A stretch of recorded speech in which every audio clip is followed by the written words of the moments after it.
Hey guys, Tim Ferris here. Before we jump into this episode, I'm going to do something I very rarely do, and that is to make a direct ask with hat in hand. My brand new book just came out.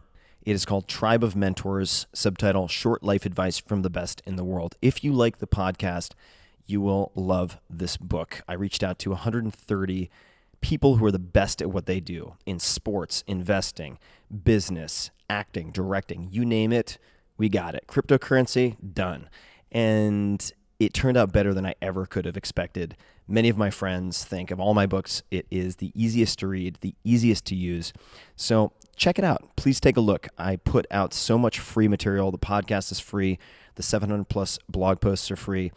Every once in a while, I put out something like this, and it's not that expensive. So please take a look, tribeofmentors.com. And it does make a great holiday gift or gift for others. There's something for everybody in here. It is really a choose-your-own adventure guide, a buffet of options for improving your life, both in business and in the personal sphere. So take a look. I appreciate you taking a look. tribeofmentors.com or anywhere that books are sold. Optimal minimal. At this altitude, I can run flat out for a half mile before my hands start shaking. Can I answer your personal question? Now would seem an appropriate time. What if I did the opposite? I'm a cybernetic organism, living tissue over metal endoskeleton. Ferris Show. This episode is brought to you by Wealthfront, and this is a very unique sponsor. Wealthfront is a massively disruptive, in a good way, set it and forget it investing service led by technologists from places like Apple and world-famous investors. It has exploded in popularity in the last 2 years, and they now have more than $2.5 billion under management. In fact, some of my very good friends, investors in Silicon Valley, have millions of their own money in Wealthfront. So the question is why? Why is it so popular? Why is it unique? Because you can get services previously reserved for the ultra-wealthy, but only pay pennies on the dollar for them. And this is because they use smarter software instead of retail locations, bloated sales teams, etc. And I'll come back to that in a second. I suggest you check out wealthfront.com/Tim. Take the risk assessment quiz, which only takes 2 to 5 minutes, and they'll show you for free exactly the portfolio they'd put you in. And if you just want to take their advice, run with it, do it yourself, you can do that. Or, as I would, you can set it and forget it. And here's why. The value of Wealthfront is in the automation of habits and strategies that investors should be using on a regular basis, but normally aren't. Great investing is a marathon, not a sprint, and little things that you may or may not be familiar with, like automatic tax loss harvesting, rebalancing your portfolio across more than 10 asset classes, and dividend reinvestment add up to very large amounts of money over longer periods of time. Wealthfront, as I mentioned, since it's using software instead of retail locations, etc., can offer all of this at low costs that were previously completely impossible. Right off the bat, you never pay commissions or account fees. For everything, they charge 0.25% per year on assets above the first 15,000, which is managed for free if you use my link, wealthfront.com/Tim. That is less than $5 a month to invest a $30,000 account, for instance. Now, normally when I have a sponsor on this show, it's because I use them and recommend them. In this case, it's a little different. I don't use Wealthfront yet because I'm not allowed to. Here's the deal. They wanted to sponsor this podcast, but because of SEC regulations, companies that invest your money are not allowed to use client testimonials. So I couldn't be a user and have them on the podcast. But I've been so impressed by Wealthfront that I've invested a significant amount of my own money, at least for me, in the team and the company itself. So I am an investor and hope to soon use it as a client. Now back to the recommendation. As a Tim Ferris Show listener, you'll get $15,000 managed for free if you decide to open an account, but just start with seeing the portfolio that they would suggest for you. Take 2 minutes, fill out their questionnaire at wealthfront.com/Tim. It's fast, it's free. There's no downside that I can think of. This episode is brought to you by 99 Designs. 99 Designs is a great partner for creating and growing your business. It's a one-stop shop for all of your graphic design needs, whether that's a logo, website, business card, or anything else. I used 99 Designs to get book cover prototypes for The 4-Hour Body, which went on to become a #1 New York Times bestseller. And I also use them for banner ads, illustrations, and other things. With 99 Designs, designers around the world compete to create the best design for you. You give feedback and then pick pick your favorite. You end up happy or you get your money back. It's very simple. You can check out a few of my own designs and those of yours, meaning Tim Ferris Show listeners, at 99designs.com/Tim. And right now, my listeners, you guys, will get a free $99 upgrade on your first design. That's 99designs.com/Tim. Check it out. Oh, hisashiburi janeika. My friends, this is Tim Ferris, and welcome to another episode of The Tim Ferris Show, where it is my job to deconstruct world-class performers, whether they be from the world of chess, entertainment, sports, military, or, in this case, generalized human guinea pig-ness. And that means my guest is a comrade in arms of sorts in this wacky world of self-experimentation. AJ Jacobs, one of my favorite people out there, at AJ Jacobs on Twitter and elsewhere, is the author of 4 New York Times bestsellers, and he chronicles all sorts of shenanigans. His books include The Know-It-All, which is about his quest to read the entire Encyclopedia Britannica and learn everything in the world. And in case you haven't picked this up yet, he is a hilarious, hilarious human being. The Year of Living Biblically, about his quest to follow all of the rules of the Bible as literally as possible. Fantastic, fantastic book. Drop Dead Healthy, about his quest to become the healthiest person alive, in which, with many ill-advised and sometimes well-advised experiments, I was involved as one of said advisors. The Guinea Pig Diaries, collection of various mishaps, but also insightful quests like outsourcing his entire life and radical honesty. It's All Relative, which is coming out in 2017. So that is to be read, about a quest to connect all of humanity in one family tree. He is also the host of the new podcast, Twice Removed, by Gimlet Media. Of course, they are the blockbuster factory. The podcast, that is Twice Removed, is about finding connections. AJ takes a celebrity guest and at the end of each episode introduces them to a surprise cousin they didn't know they had. So it could be one of their heroes, an old friend, a teacher, etc., etc. AJ and I talk about a lot in this episode. We talk about some of his habits, what he's learned from many of these experiments. We talk about his creative process, his writing process, certain tipping points in his life, how he learned to love marketing as an author who disdained it for a very, very, very long time, and a lot more. We cover a lot of ground, and I think you will have a blast. That's my hope. I hope you enjoy listening to it as much as I enjoyed chatting with AJ. So without further ado, as I always say, please enjoy my wide-ranging conversation with AJ Jacobs. AJ, good sir, welcome to the show. Thank you, Tim. Delighted to be here. And I thought we could start maybe at the beginning. How did we meet? I remember specifically where I was sitting when we had our first conversation, but how did I reach out to you? Was it through the website? It was great. Yes, it was either an email, but then we talked on the phone soon after, and you said, I'm a first-time writer. I'm writing a book. At that point, it was called Drug Dealing for Fun and Profit. And you said you had read an article I had written where I outsourced my life to India. So hired a team of people in Bangalore to do everything for me, like answer my email and argue with my wife. And you said that you were writing a book about a similar topic of trying to find ways to hack work. And could you talk to me about it? And could you reprint that in your book? And I was like, well, this guy, like, he's writing a book about drug dealing. I don't know. Should I trust him? And I'm like, what the hell? So it came out. And then the best part was a year later, like, I had forgotten about it. And I got a call from you and you're like, my book's coming out in case you want to check it out. And it's #1 on Amazon. And I'm like, you mean #1 in like 20-something career advice? You're like, no, #1 on Amazon. Like, you are a genius. How the hell did you do that? A first-time writer.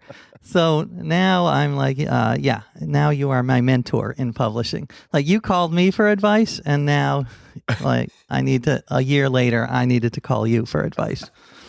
Well, this is my chance to ask for more advice.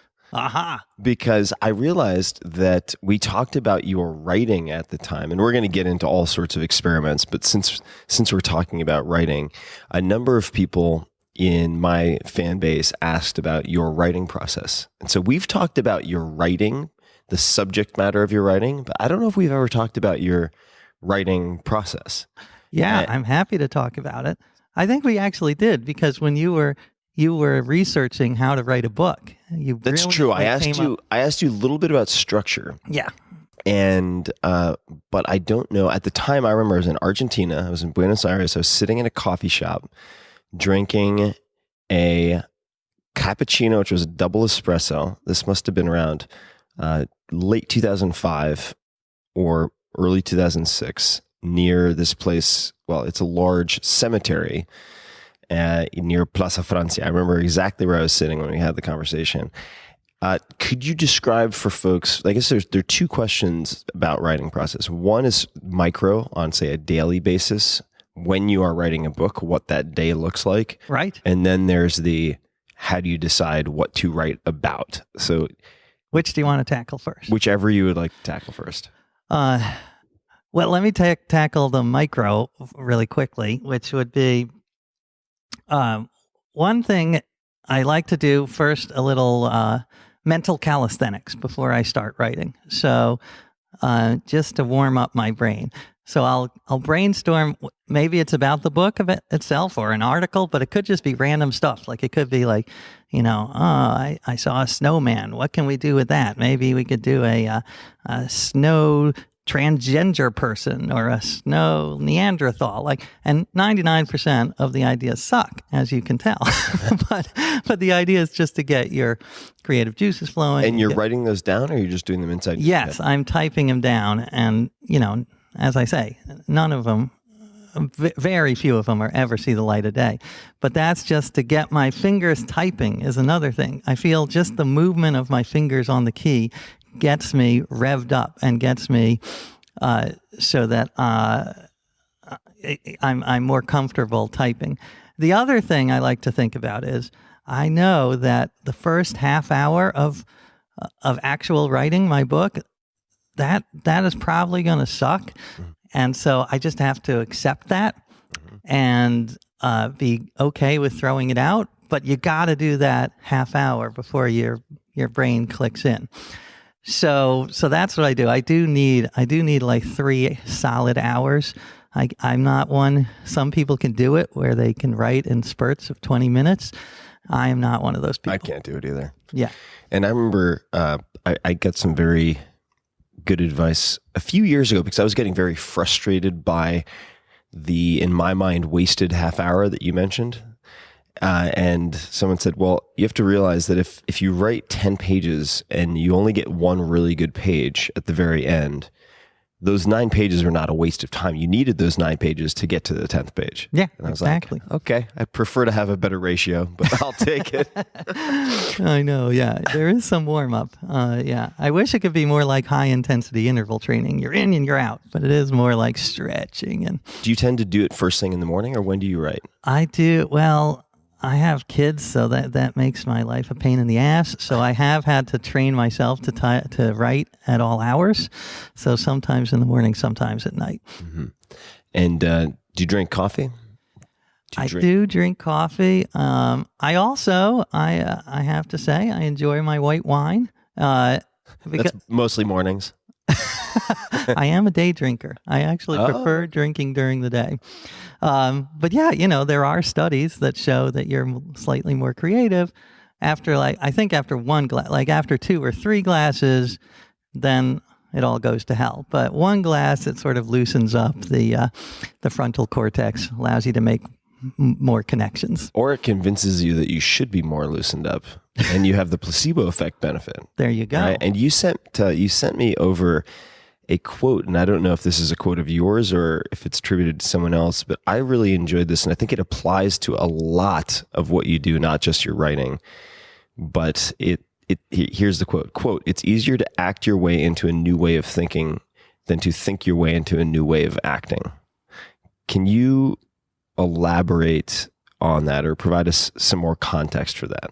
Yeah, I love that quote. And I think it applies to both of us. It definitely applies to both of us. Yeah, I think a lot of what your work is. And yeah, I wish I could say I made it up. It was the founder of Habitat for Humanity, whose name escapes me right now, but it was a wonderful quote. And the idea is just, it's basic cognitive behavioral psychology. When you act in a certain way, then your brain will catch up. But that's a lot in terms of change. I find that much easier. Like, I wrote a book about the Bible and living by the Bible, and one of the things was you had to be more compassionate. And I had a friend in the hospital. I hate them. So I was like, I'm not going to visit that guy. But then I thought, what would a compassionate person do? And I acted as if I were a compassionate person. I forced myself to go to the hospital to visit him. And then in my brain, I'm like, oh, you know what? I am kind of compassionate. You sort of trick your brain. Your brain catches up. And I've done that. And especially with optimism and confidence, I don't think I'm a naturally confident person, but I act as if I'm confident, and eventually you become more confident. So what, in the realm of confidence, what embodies confidence for you? Like, what are the ways in which you act? Well, for instance, when I wrote a book about health, it was sort of my attempt at the 4-hour body. And I was so overwhelmed because it's such a huge topic, and I was trying to be the healthiest person alive aside from Tim Ferris. And so it's such an undertaking because there's sleep and there's sex and there's food and exercise. So I was all stressed out, but then I acted. Every morning I would wake up full of despair, but then I would act as if I was confident. So I would call my publisher and say, okay, when we have the release party, let's have kale martinis. What do you think of that? So I was acting all cocky as if, this is going to come out and be a big hit. And after 2 or 3 hours, your brain catches up, and I actually felt more confident. And I really find it so helpful. So I've been thinking about this a lot recently, because there's so much talk of mind over body. And so this is, I guess, a corollary to this quote, but I've been thinking a lot about body over mind. And this is something Tony Robbins talks a lot about. If you want to change your psychology, changing your physiology first. And it's a lot easier also in the sense that if you haven't reasoned yourself into a position of, say, lack of confidence, or at least you haven't done it consciously, it's very hard to reason your way out of it. So you just have to act as if. Oh, yeah. I agree. And it's in every part of my life. Like, I did one experiment where I tried to be the best husband ever. And I forced myself to buy a present for my wife every day, like just a little trinket, even if I was totally pissed at her and like wanted nothing to do with her. But just that act of giving it to her, it was like, oh, I'm giving her a present. I must love her. And it really changed my view. So I am a big fan. And we're not the only ones. I read about Teddy Roosevelt when he was, for a while, he was trying to be a cowboy. Like, he was actually in, I think it was Montana. And someone asked him, aren't you terrified? And he's like, of course I'm terrified when the bull is coming at me, but I just act as if I'm courageous, and I become a little more courageous. So it sounds like, and I read this comparison on, I think, 99U, one piece maybe method acting, although I know nothing about it. I'm just using the label. And then there's the second component, which is something that I like this phrase, and it's capital D, capital O, delusional optimism. Can you elaborate on that? Because it seems like they go together. Yes, I am a fan of delusional optimism, which is very similar to what we've been talking about. I think nothing would get done without delusional optimism. And one example was I interviewed George Clooney once for Esquire, who, by the way, is as charming as you expect George Clooney to be. He gave me a unsolicited shoulder massage. So that, I'll always have that. But anyway, so I asked him about what are his secret to success. And he said one philosophy he has is he used to be a baseball player in high school. And when he got up to the plate, he wouldn't just say to himself, am I going to hit a home run? He would say, not only am I going to hit a home run, but the only question is, am I going to hit it over the left wall or the right wall? And I loved that. Just like, and of course, most of the time he didn't. Most of the time he struck out. But it raised the percentage of times that he did hit a home run because he had that delusional optimism. And I love that. And you have to be careful. I mean, you don't want, it can lead to terrible things. So you have to have some, especially if you're in an organization, you want the CEO to be delusionally optimistic, and then you want someone else to be sort of the bean counter and be like, I don't know about this. A balance. But you really do, I think, need that delusional optimism to get things done.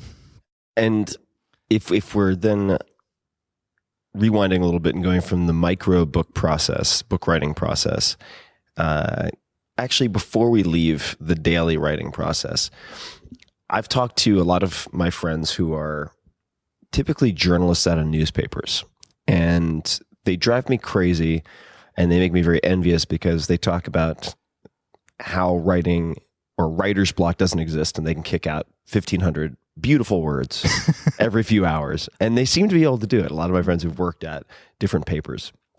Do you experience blocks or extended periods where you're just stuck on projects? And if so, what do you do to help get yourself out of those funks? I get blocked all the time. I actually wrote an article once on writer's block and the way that great writers have overcome it. I remember, I think Ben Franklin wrote in the nude. A lot of writers wrote standing up, like Nabokov wrote standing up. There's a German philosopher named Schiller who he needed rotten apples to inspire him. So I tried them. I went like Tim Ferris. I tried them all like at the same time, like standing up, naked, with rotten apples. I don't know if that was successful. But I will say one of them is similar to what I said before, where you just start writing.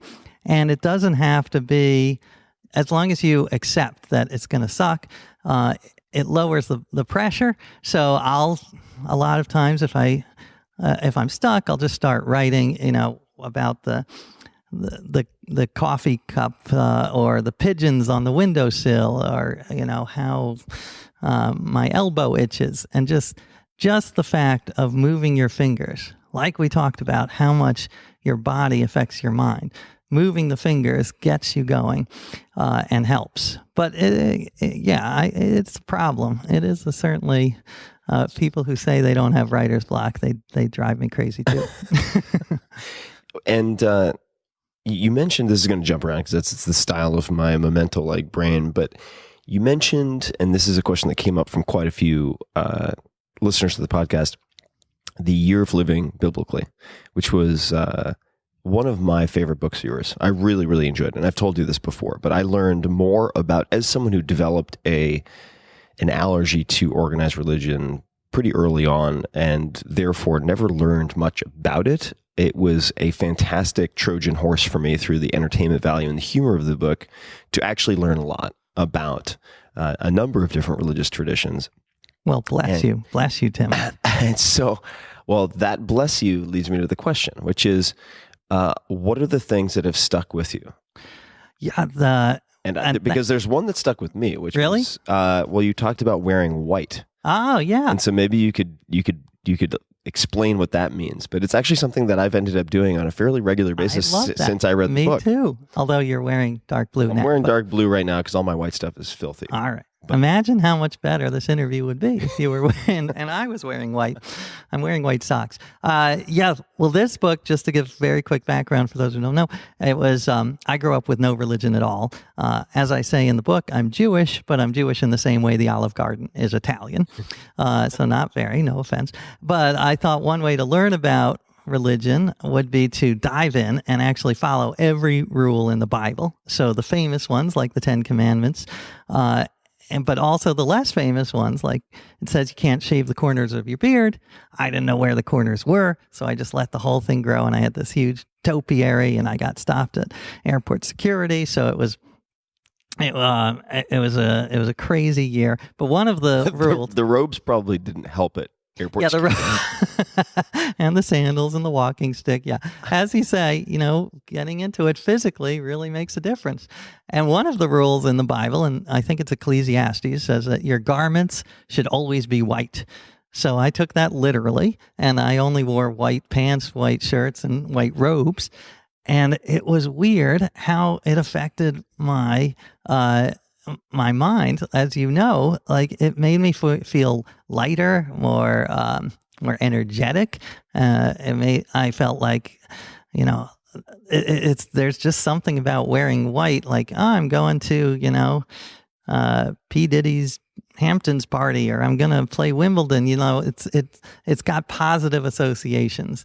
So I felt, and here in New York, people wear dark clothes all the time, and I Very think noir. Yeah, it affects your mind. So has that continued to be a piece, or what have continued to play a part in your life from that book, from that experience? I do like the brighter clothes more than I used to. I would say, you know, a lot of it I did shave the beard, because my wife wouldn't touch me with that thing. Even though I kept it very clean. I like moisturized, conditioned it, and shampooed. But in terms of stuff that I have actually kept, I would say one thing that really has stuck with me is that the Bible talks about that you should be grateful all the time. It says you should be thankful, say prayers of thanksgiving. So when I was doing the book, I took that literally. So I would be thankful for everything. So I would press the elevator button. I'd get in the elevator. I'd be thankful it didn't plummet to the basement. I'd press the elevator button, and I'd be thankful the doors opened and I got to my floor. So it was like hundreds of little tiny things a day. And it was a weird way to live, very time consuming. But it was also, there was something wonderful about it, because it made you realize very concretely there are hundreds of things that go right every day that you totally take for granted. And at least I used to focus on the 3 or 4 that went wrong and just stew on them. So I've tried to keep that radical shift in perspective of being thankful for all the tiny little things that go right. And it has made me happier. It's definitely had an impact. So I want you to, if you wouldn't mind, describe for people one of my favorite stories in the book, stoning adulterers. Well, yes, I was doing a lot with the Old Testament, the Hebrew scriptures, and it says over and over again, you have to stone adulterers. So I thought, all right, let me try to check this off the list. So I was, one day I was in Central Park, and I was wearing I had my robe. Get up. I had the get up, the sandals, and a man came up to me and he said, "Why are you dressed like that?" And I said, "Well, I'm trying to follow all the rules of the Bible, from the 10 Commandments to stoning adulterers." And he said, "Well, I'm an adulterer. Are you going to stone me?" And I said, "Well, that would be fantastic. Thank you for the offer." So I took a handful of stones out of my robe pocket, because I had been carrying them around for weeks, hoping because there was no specification in terms of the size of the stones. Yes, exactly. That was the key. I showed it to him, and I'm like, you know, they're small stones. You know, I can check it off the list, even if they're small stones. And he was a very aggressive adulterer. He grabbed the stones out of my hand and threw them at my face.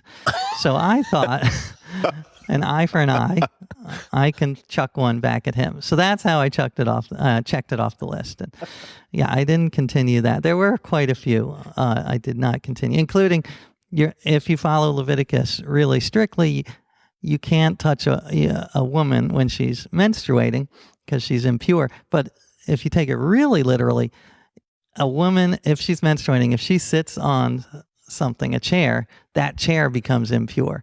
And my wife found that offensive. So she sat in every chair in our apartment. And I had to stand for most of the year, which, as you know, is probably good for you. Probably good for your health. Yeah. Well, you had a travel stool, right? You had one of those exactly. sort of sporting event. Yeah, those were great. Yeah, they were, they're usually used by people who are, either 83 or 600 pounds, but I found it very useful.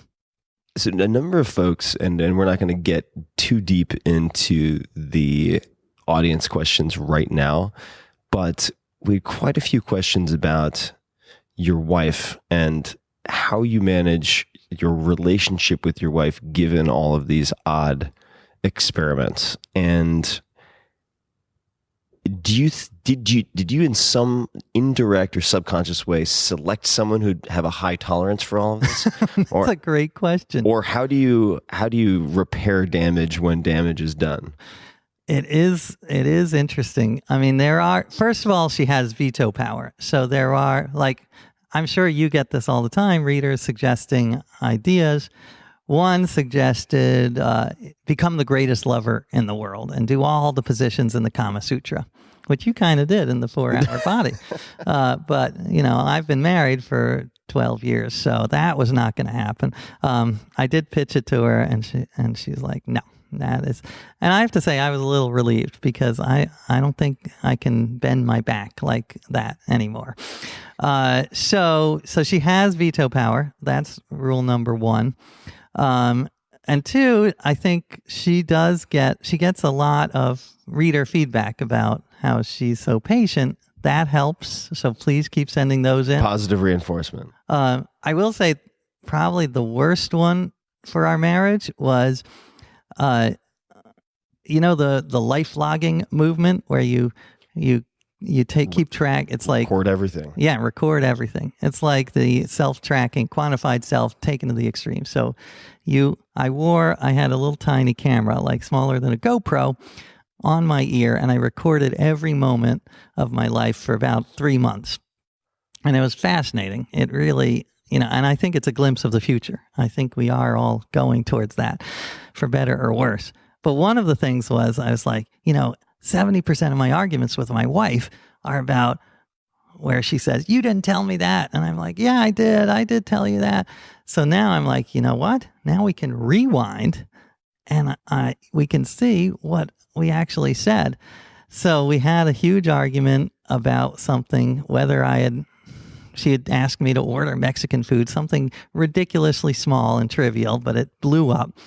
And I was like, the next day, I'm like, okay, let's rewind and watch the argument. And it was so terrible for our marriage because it was like, I can't remember. I think I might have been 60% right, but the net was that I was 0% right because she was so upset, and you don't want to show someone yelling or angry. It just is not.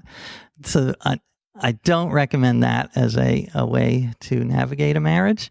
In fact, there was you ever see Black Mirror? I was going to say, there's a great episode. I think it was in the first or second season, the UK edition of Black Mirror. Right. Fantastic episode.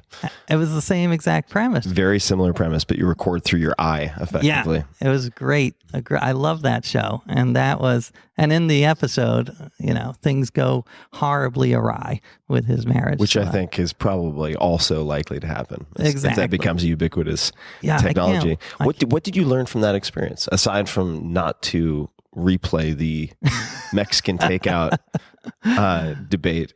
I think, one thing I learned is to, of course, I have hundreds of hours of material, so I'll never be able to watch it because, it's just an infinite loop.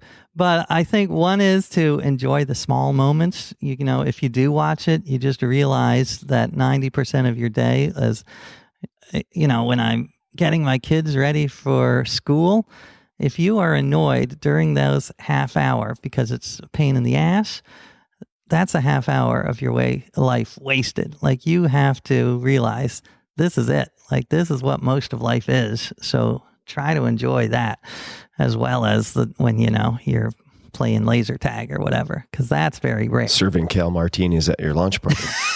Exactly. That never happened.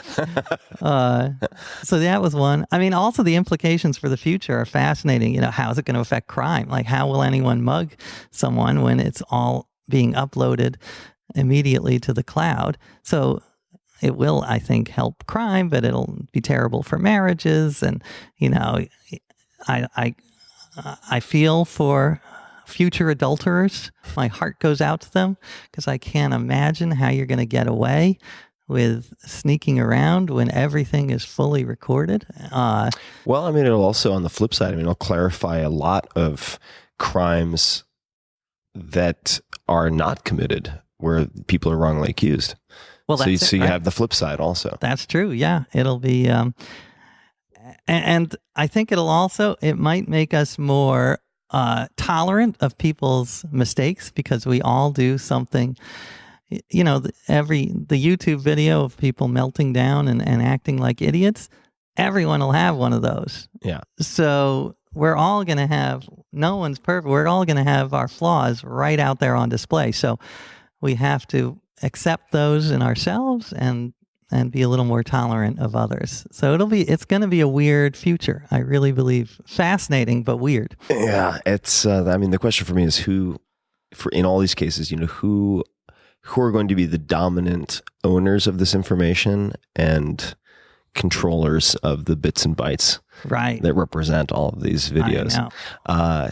But I want to come back to tolerance, and I'm not sure this is a perfect segue, but I'm going to force it.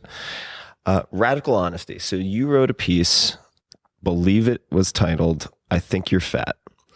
Am I right? That is About radical true. honesty. Could you describe for people, and then I want to come back and I'm going to ask you about your thoughts on marriage and parenting, but I want to talk, this ties in, I think, on some level. So radical honesty, could you describe absolutely the origins of this experiment and what you did and where you ended up, which I don't think we've really talked about. No. Well, and to be radically honest, thank you. You tweeted about it a few weeks ago, and as per usual, like, your endorsement gets me more readers in one tweet than I get, from months of trying to do publicity. So I love the piece. It's my thank pleasure. you. Yeah, this piece came about because I read about this guy in Virginia, a psychologist named Brad Blanton, fantastic character, one of the greatest interviews of my life. And he believes that you should never lie, but he goes further. He says, whatever's on your brain should come out of your mouth. No filter, like Jim Carrey in Liar, Liar. So it is insane. And I was like, well, let me try this and see what happens. How maybe he's right. Maybe it will make my life better, despite the challenges. So I did it, and oh my God, it was the worst month of my life in many ways. In some ways, it was wonderful, liberating, terrific.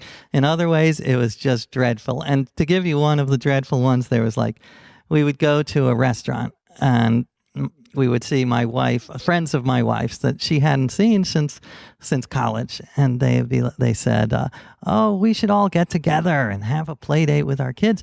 And I had to say what was on my brain, which was, "You guys seem nice, but I have no interest in ever seeing you again because I don't have time to see my own friends."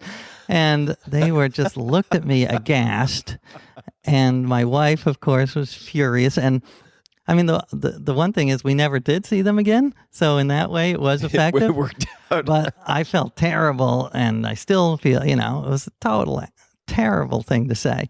So there was that. But it did affect me in that I'm not radically honest, because he's crazy. He's also, if you see a beautiful woman on the street, you say, "Hello, I'm very attracted to you. I would like to sleep with you," which I got weirdly a lot of people, 20-something guys saying they were using that as their masterful pickup line. Exactly. And they said, the rejection rate was 95%. But if you're okay with that, then 5% of the women were like, interesting. Interesting proposition. I like the confidence. Yeah. / Asperger's. But so what I have kept from that is I try to do what I call radical sustainable honesty or positive radical honesty. Because I don't need to tell people, I'm staring at your mole. That just doesn't help the world, I think. But for instance, one of the things I did was when I was doing that, I would be thinking, you know what? I really liked that boss of mine when I was 22 at the small newspaper. He had a very nice influence on me. Let me call him up and thank him. So I would call him out of the blue, and it was very awkward because men are not supposed to express emotions like that. But I would tell him how much he meant to me, and it made me feel so much better, and I think it made him feel better. And so I feel that that's something I've tried to keep. If I have a positive thought, then even if it's embarrassing or weird, then I will say, like, I love you, man, that kind of thing. And I think that has made my life better. So I was given a similar assignment by an ex-girlfriend a number of years ago. Because I was having trouble, and this is no secret to people who've read certainly a few of the chapters in Tools of Titans or in other places, that I've had my ups and downs and my managing of depressive periods and whatnot. And she said, well, if you're having trouble making yourself happy, maybe you should identify one person every day you can send a short thank you to or call to give a thank you. And specifically, people from long ago or people you used to be close to or who had a huge influence on you that you're no longer close to. And so I started doing this and calling teachers I had in high school or childhood friends. And it had a hugely uplifting impact on me. I love that. Did it ever go wrong? Did it ever have something? No, it never went wrong. And sometimes it wasn't even about speaking in person. So if I got a voicemail, I would just leave a heartfelt voicemail. It never went sideways for me. In fact, it reinvigorated, I guess, or resurrected a few childhood friendships. And now I'm back in close contact with a number of these guys I went to grade school with and used to play with on a daily basis on BMX bikes or whatever the hell, throwing dirt clods into each other's eyes in the middle of the forest or whatever we were doing at the time. So it's been great. It's been really, really great. I love that. How do you, if you've dismissed the option of being able to say to someone, you seem very lovely, but I don't want to ever see you again, which in a sense is fantastic because you're able to cut down on all of this, all these social expectations and commitments. I think a lot of people are just drowning in coffee invitations, cocktail invitations. Let's do this. Let's do that. If you're trying to practice this more moderate honesty, how do you think of handling in a place like New York City in particular, where you have endless options? I don't know. I need your advice on that. I am terrible at it. I mean, I will tell people the truth, which is right now I am so overwhelmed that I don't have time for basic hygiene, and that they wouldn't want to hang out with me anyway because I smell and I've got yellow teeth. So that is the truth. So maybe that's my best answer. But yeah, it's a tough one. The best I've been able to figure out, this was actually something I borrowed from, I'm not going to mention him by name because I don't know if you'd want this to be public, but a very well-known tech investor, billionaire tech investor in Silicon Valley, who's always been very generous with his time. We'd met up a number of times, and I asked him if he'd be open to grabbing dinner. And I wasn't vague about it because I think at this point in my life, I've learned, like, let's hang out isn't good enough for someone who has that. There's so many demands on their time. So it was like, I'd love to meet up to chat about this, this, and this, only if you have time. But we'd had dinner a number of times in the past. And he said, I would love to, but I'm taking a meeting vacation. And so I started applying this to everything. I was like, oh, that's brilliant, because it's not personalized. It's not, I can't do it, Tim Ferris, because I don't like you. It's, no, I'm not doing any meetings. He said, I'm not doing any meetings. I'm actually doing no phone calls. I'm just responding to things via email, because that's the only way I can manage my schedule right now. And it was so generalized that I felt totally fine with it. So I started applying that to anything I didn't want to do. I'm taking a conference call vacation. I'm taking a meeting vacation. I'm taking a fill in the blank vacation. And also began putting that in my autoresponders so that I didn't feel obligated. I've gotten a couple of those. You've most certainly got, everyone gets a lot of those from me. I love that. You can be angry when you're taking a vacation. Everyone needs a vacation. Everyone needs a vacation. Well, and it is interesting. Another thing that I do is, and some people don't approve of this. You may not, but if I'm totally swamped and someone asks me out to lunch, then I say, what would you think about a Skype lunch where we both order in food and we have lunch and we get to talk to each other, we get to see each other, but we don't have to schlep. We don't have to waste time. We don't have to get, ask the waiter for the check. Mm-hmm. And I'd say 30% of people are offended, but 70% are willing to try, and I found it very usable. Skype lunch. I've never tried that. Dinner, Skype breakfast, whatever you want. And I did it once with this guy who was tech savvy, and he had a background of us in a cafe like in Paris. So it was very nice. So you had your own Lady and the Tramp moment virtually. That sounds very pleasant. I don't know whether I was Lady or the Tramp, but or both. You could be both. Yeah. So there were a couple of bullets in preparation for this, because I'm very familiar with a lot of your work. I've read, I think, all of your books up to this point. And gotcha. So you sent a number of bullets that I didn't expect, or I wasn't familiar with. So I wanted to talk about a few, and I feel like some of these we have maybe touched on briefly, but I wanted to revisit being kind to your older self. Can you explain what this means? Yeah, this was, I learned this while doing the health book. Yeah. And the idea was, I think it was a Yale professor, I forget his name, but egonomics, I think is what he called it. And the idea was when they do experiments and they remind people of that they are going to be around in 20 years, people make more responsible decisions. Like financially, they invest more in their 401k, and also health-wise, they act more responsibly. So I thought this was fascinating. So I took it and I took just a selfie and I digitally aged it on one of those apps. And I now look, I've got this weird, I look like I have a skin disease, but it's me at like 82, and I printed it out and put it over my desk, and that older AJ is always looking down and saying, treat me well, treat me like you would treat a friend, and just don't eat that fourth oatmeal cookie, and get on that treadmill. So I find it very inspiring and motivating. And is it something that you're able to continually notice, or do you tune it out after a while? This is a challenge that I've had with certain reminders. So I have a quote, for instance, from Marcus Aurelius on my refrigerator in San Francisco. And it's about trying to regain the harmony as quickly as possible, et cetera, et cetera. It's one of these very Marcus Aurelius type quotes. There are a number of them around my house, but I will occasionally schedule rotating of the quote or even location, because otherwise it just becomes part of the scenery and I don't notice it. So I love that. And I have the exact same thing. Like if you leave it in the same place, you're going to forget about what I do is I make it part of my rotating screensaver so that. Got it. Okay. This makes sense. So that it pops up every, couple of days, and then, oh yeah, I should. But you're totally right. We are so good at tuning things out that have been there. Necessarily, right? I mean, Yeah. It's evolutionarily. It's like, all right, if there's a piece of furniture, I don't need to have some type of acute fight or flight intensity level observation of it. Right. Because it's clearly not having a direct impact on my survival.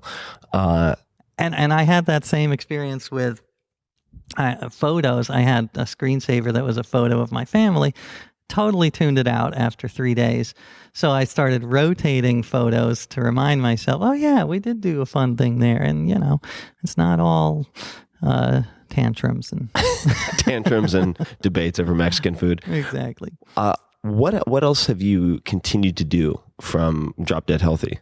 I still do love the treadmill desks. I made my own. I didn't buy the fancy one, but I do find it energizing. And I only walk like 1.5, 2 miles per hour when I'm writing or answering emails. But I find if I'm sitting in front of a computer, I am tempted to just like rest my head on the space bar and fall asleep.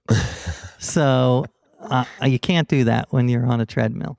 So I do like that. And I also still like the competition. Some people are not motivated by this, but I am, like getting friends, making sure that I get to 10,000 steps or my friends can mock me, that they can see there's like a leaderboard and that they can. What do you use for that right now in terms of sharing that with them? I have been I hooked up my Fitbit to my Apple Health, it was complicated. It took It took a while to figure out. yeah. So I'm How do you encourage your friends to mock you if you don't get 10,000? Or are they the type of friends who don't need much instruction in the mocking department? yeah, I'm trying to think. I used to. It's been a while, but this great writer who wrote the Henrietta Lacks book. Do you remember? Oh, right. Sure. Anyway, she is great and also very. So I think you just got to find the people who Are most adept are at most mockery. adept at mockery. I am motivated by mockery. Some people are not. So there's a story that I've told quite a bit because I think that it's very practical in a lot of ways and that there are variations of this. But I'd like you to tell probably the more accurate version because I feel like I get details of this wrong when I retell it. Blackmailing yourself. Yeah, So I was so honored. I went to. Let's talk about the KKK. All right, let's talk about the KKK, which I do not support. Just to get that out there right up front. But I've watched, many of your talks, and in a couple of them you mentioned that. Very flattering. Thank you. This is an idea by that same Yale professor, and his idea was if you want to quit something or you want to stop doing a terrible behavior, then you can blackmail yourself. Is this the same Yale professor who ended up later or currently being involved with Stick.com? Yes, I believe that's right. STICKK.com, where this is built into sort of the mechanics of how the site works. Exactly. Okay. This is where you choose the anti-charity on it's Stick. the anti-charity. It's sort of But in this case, anti-motivation. you took it to a next level. Well, I was doing the health book, and I was eating all of these dried mangoes because they sort of have the veneer of health because they're fruit, but really they're just sugar. They're just so much sugar. So I knew I had to quit. So I arranged it. I said to my wife, if I eat another dried mango, then I am instructing you now, you have to do this. You have to send a $100 check to the KKK. And it was so effective. It was crazy because just the thought of that check going out made me physically ill. And I was able to quit cold turkey. So, and he talks about people smoking use this strategy. And yeah, have you ever tried it? I have tried the anti-charity, and it's incredible. I've also done this with betting because I think that, for instance, if you have a betting pool with 5 people who have a certain goal, let's just say that's body recomposition. So they're each getting, this is actually a real example from a friend of mine who recently lost 40 or 50 pounds. They're each getting DEXA scans. So these scans that'll indicate body fat percentage and muscle mass and so on every, let's just call it 2 weeks or something like that, which is actually surprisingly inexpensive. It's like $30-$40. And whoever has the most successful recomposition of their body by the end would get the pot. And each person, I think, was putting in $100. And so it was $500 total. But people will, I don't think it's the $500 that gets people to lose the weight. In this case, lose fat. I think that it is the two things, the social mockery and a grab-assing and ball-busting, in this case, is 5 guys, and it is the losing of $100. It's the loss aversion, I think, more than the prospect of gaining. Interesting. So this is one of the many issues that I suppose I take with the 43rd place gets a gold star. Everyone's a winner. We should only focus on positive reinforcement, sort of fetishizing of the patting on the head in the U.S. at least, where I think the stick instead of the carrot and the shame and humiliation and all of these things that are thought of as negative are actually really, really useful tools if you recognize how ingrained they are as incentives in human beings. It's just, I find it very useful. I mean, you've got to be careful not to crush someone's ego so they curl up in a fetal position. Right. So it's a fine line, but good-natured sticks, I think, like soft, maybe, Nerf sticks, I think are incredibly helpful. So this is one that I may have read about, but it didn't ring a bell. A trip to Jerry Falwell's church. Oh, yes. Well, this was when I was writing the Bible. And I sent you this in the context of just the joy of being a mentor. And I can say that because this guy, my mentee, my protege, has far surpassed me in success. His name is Kevin Roos, and he was a writer for the New York Times and New York Magazine. Now he's at Fusion, and he's written a couple of great books. But I met him because I was writing my book on the Bible. He was a freshman at my alma mater, Brown University, and he wrote me a very funny letter saying he wanted to be a writer. So immediately, that's a good lesson, like just the chutzpah. I call it a strategic chutzpah, just writing out of the blue. Instead of going through alumni relations, he just wrote me out of the blue. I want to be a writer. I'll work for you for free while I'm a barista. Remember this part. So that I was like, I was already impressed. And at the time, I was trying to follow all the rules of the Bible. And the Bible actually, in the Old Testament, slavery is fine. So I was really struggling with how do I deal with that in my life, because of obviously slavery, not so fine, not so legal, thank God. So I said the closest thing to slavery in my life is an internship. So if you can come and be my intern and let me call you my biblical slave, then let's do it. So he's like, I'm in. And he was great, so proactive. And then as a thank you, I took him on one of the trips I made for that book, where I was going around trying to see how different people interpreted the Bible literally. And I took him to Jerry Falwell's church, and he was fascinated. He was like, this is amazing. This is like an alternate universe. I live in a bubble. What if I transferred from Brown, the most liberal college in the United States, to Liberty College, which is one of the most conservative, where you can't watch an R-rated movie. You get in trouble you can't, like, holding hands with someone of the opposite sex is like, that's verboten. So I was like, that's an interesting idea.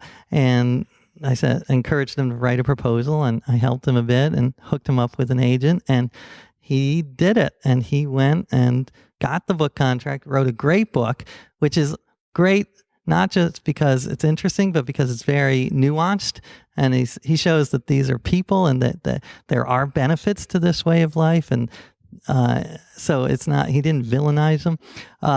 And anyway, I thought that was fantastic. So just this idea of, like, being a mentor gives so much pleasure. I think it's, in one way it's a waste of time, but in another way and it's also, from a very practical point of view, it's paid off. Like, now he's so much smarter than me and more connected with the internet that he can help me. What if we look at your toolkit and set of rules? You have done a lot of experiments for many, many different things. If you were trying to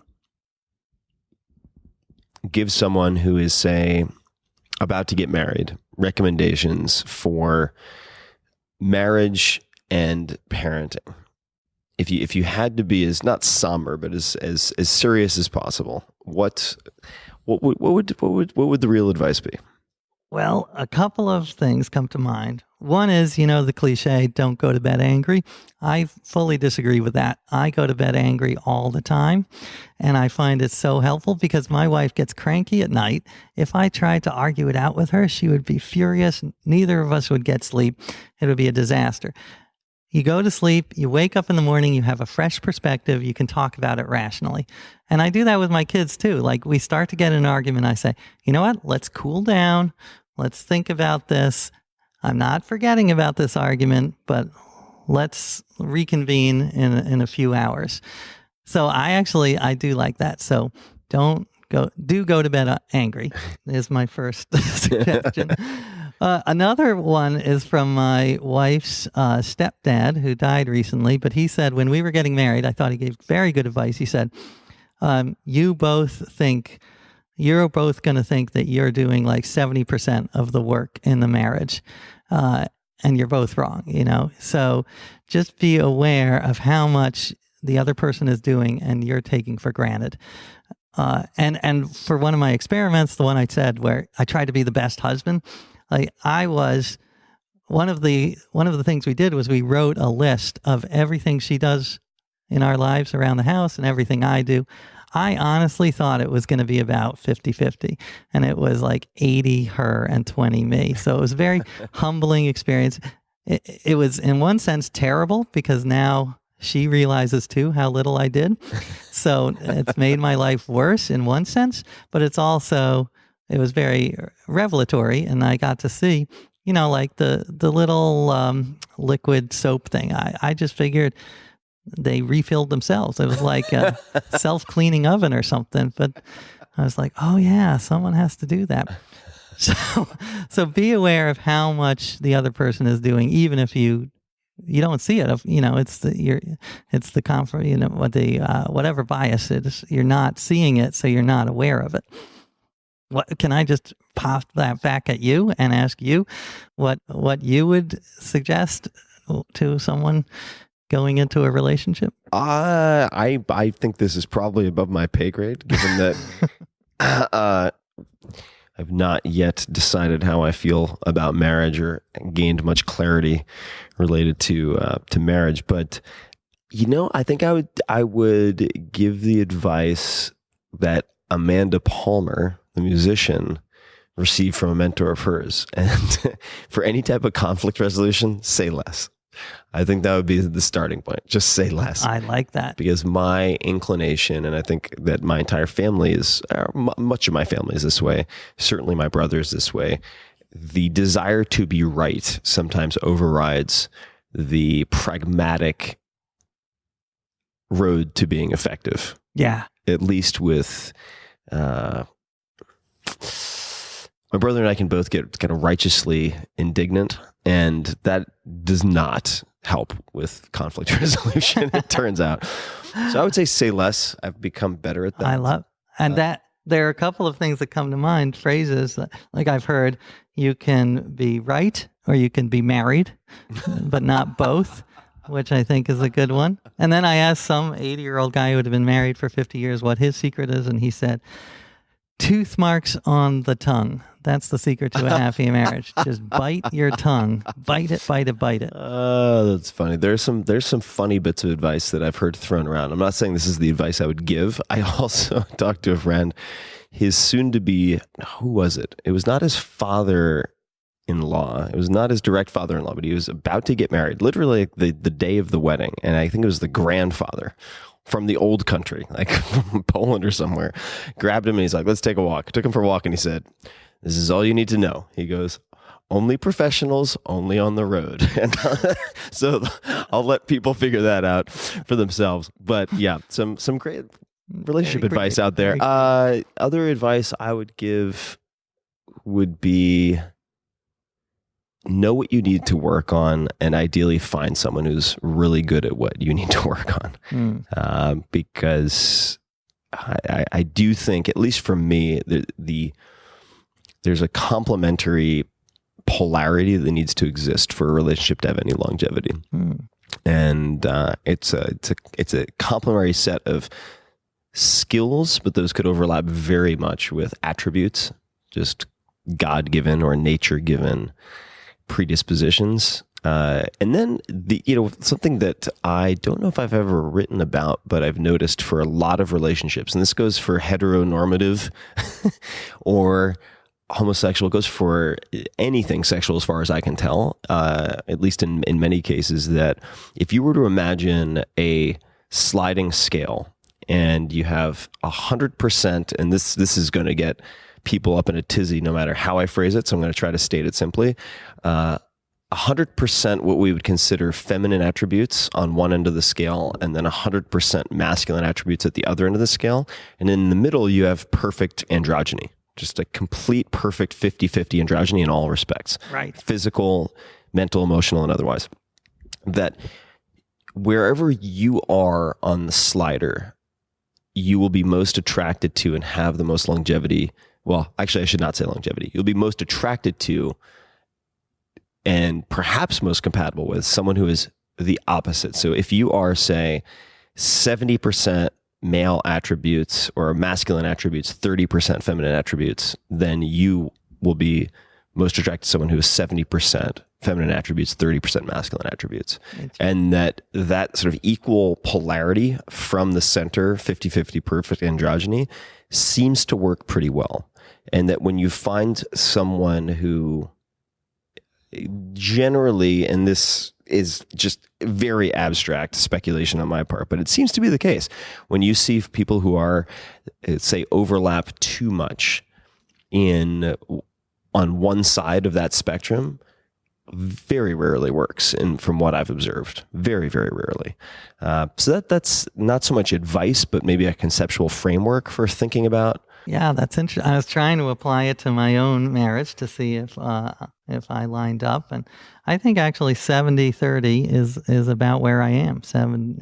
Maybe 65-35. And I don't know. Different people would say lower. So those are some of my passing thoughts. Excellent ones. Working on it. Yeah, this is something I'm working on a lot. I'm hoping to have a number of people on the podcast to discuss these types of questions. Esther Perel would be one. There are a handful of others. Have you had Dan Savage on the podcast? I haven't. He would be another. He would be another mind to pick on this, and he's been recommended to quite a few by quite a few listeners of mine as well.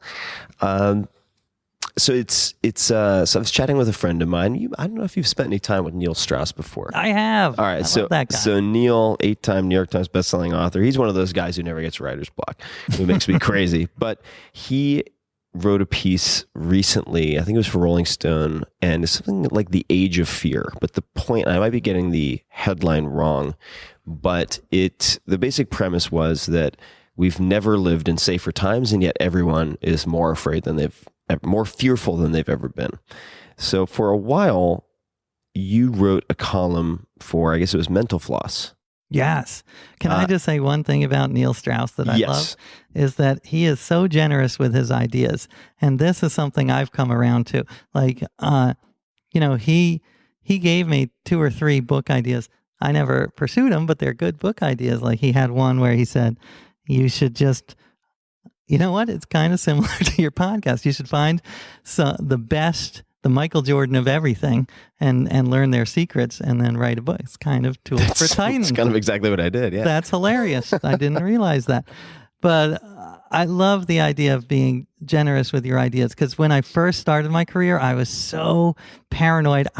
People say, what are you working on? Oh, I can't tell you. Even though it was like, it was probably some lame thing that no one's going to steal. And if they did steal it, so what? It's all about execution. This is a crazy story. I'm much older than you. So when I very first started, I got out of college, there were still libraries, and that's where you would go to research things. And I was doing a book it was like a joke book on the eerie similarities between Jesus and Elvis, because Elvis had said that he believed he was the second coming. And I was so paranoid that I went to the 2 different libraries. So I went to one to get books about Elvis and one to get books. You don't want anybody to put 2 and 2 together. Yeah. Is that insane? The level of delusion there? Like, who cares? And now I feel telling people my ideas, the positives outweigh the negatives, that you meet people who are interesting, who can help you or expand the idea. I don't know if you know Adam Mansbach, who wrote I don't know, are you allowed? Do you want the E on this or no? Go the F to sleep. Oh, no. Oh, yeah, absolutely. No, we have lots of cursing on this show. Right. So it's anyway. Deliberately not Falwell compliant. So, yes, go the fuck to sleep. Brilliant. Brilliant. Which became a huge bestseller because it got leaked, as far as I can tell, as a PDF among people in the publishing world. Oh, that's so interesting. That's part of how it became a huge bestseller. Well, that's similar to, because he had put it up as a Facebook update, like as a joke. He said, I'm going to write a book called Go the F to Sleep. And people are like, you should do that. So the idea of sharing and being out there with your ideas, that's been a big change in my career. So just to touch on that, because I think it's a really important idea. Neil Strauss does this. Although when he is working on something, he is tremendously paranoid about it. Interesting. When he's already committed to writing something, I've known Neil forever, and he still will not. he's afraid of letting out the meme. Now, but I do think these are two different things. Once you've fully committed to doing something, and when you're testing the waters, I think are two distinct phases. But I remember when I was proofreading his book Emergency, number one, the only reason he let me write about it, or rather read it, was because he wouldn't tell me what he was writing about. He wouldn't tell me. And I just threw out this Hail Mary. And I said, what is this? Some Five Flags stuff, which is very sort of insider terminology for all sorts of kind of prepper survivalist, multiple passport communities. And his eyes got about the size of a dinner plate, and he said, "What have you heard? What have you heard?" And then he would give me printed out like 15 to 20 pages at a time to proofread, and then I would have to give those back before I could have the next set. I love it. Were they color coded? They were not color coded, although I'm sure, knowing Neil, there's probably some type of identification, like serial numbers on them. But he is very generous with his ideas until he decides where he's going to go all in. Right. And Kevin Rose, very close friend of mine, serial entrepreneur, extremely successful investor, does the same thing. And Kevin Kelly, founding editor of Wired, one of my favorite people out there. I think he's probably the real world most interesting man in the world. A technology futurist who spends time with the Amish almost every year to determine how they accept and vet technology. I mean, fascinating guy. He also tries to give away or kill as many of his own ideas as possible. And if he can't give them away, he can't kill them, and they stick with him, and he alone, then those are the ideas he considers pursuing. So in a way, giving ideas away is one of his filters for determining what he should work on, because he is a man of a lot of ideas. He might have 20 different project ideas. Right. The ones he can't give away, when that group overlaps with, or I should say rather, when you combine the ones he can't give away with the ones that he can't kill because he can't find flaws in them, some fatal flaw, those are the projects he ends up pursuing. That's so interesting. I love that. Yeah. So we were talking about earlier on being grateful for the little things. Right. And then Neil came up because he wrote this Rolling Stone piece on the age of fear, and how everyone's terrified and thinks that the world's going to hell in a handbasket in every possible respect. But objectively, things seem pretty good. Oh yeah, and I totally believe that. And there's that great Steven Pinker book, The Better Angels of Our Nature, which traces the history of violence and how we are in the safest time ever, even with the horrors of the 20th century wars. And there was a great magazine called Mental Floss that just folded a month ago, but they still have a web presence. And I wrote a monthly column. I can't remember. I wanted to call it The Good Old Days Sucked, but I don't think it ended up being called that. But the premise was we have this nostalgia. Wait, Modern Problems? Oh yeah, exactly. Modern Problems. There we go. You see, you're better than me. I just happened to read your Wikipedia more recently, I think, than you did. So the idea was every month I would take a different topic and show how horrible life used to be, and how grateful we should be. Not all of us. There are still people in other countries and even in our country living in horrible conditions. But if you're lucky enough, we live in by far the best times. And there's so many examples. The first one I think was on medicine, and the one that came, the one I talked about in the first paragraph, I believe, was the smoke enema, the tobacco enema, which is, the phrase, blow smoke up your ass. Yeah. Like that was a literal thing. It came because they would have a hose and a pump, and they would shoot tobacco up your butt because they believed that it was good for your stomach and good for your health. Okay, this might explain something that I've been trying to figure out for I'm intrigued a few years now. So a friend of mine sent me a photograph of the menu of a whorehouse in like the early 1800s. And it was like blowjob, $2, whatever. This type of sex, $3. This type of sex, $1. And then it had smoke up the ass, $30. And I was like, wait a second. I want to know what the smoke up the ass is about. I was very curious because it's like, but maybe this was actually the medicinal option on the menu. Exactly. It was like,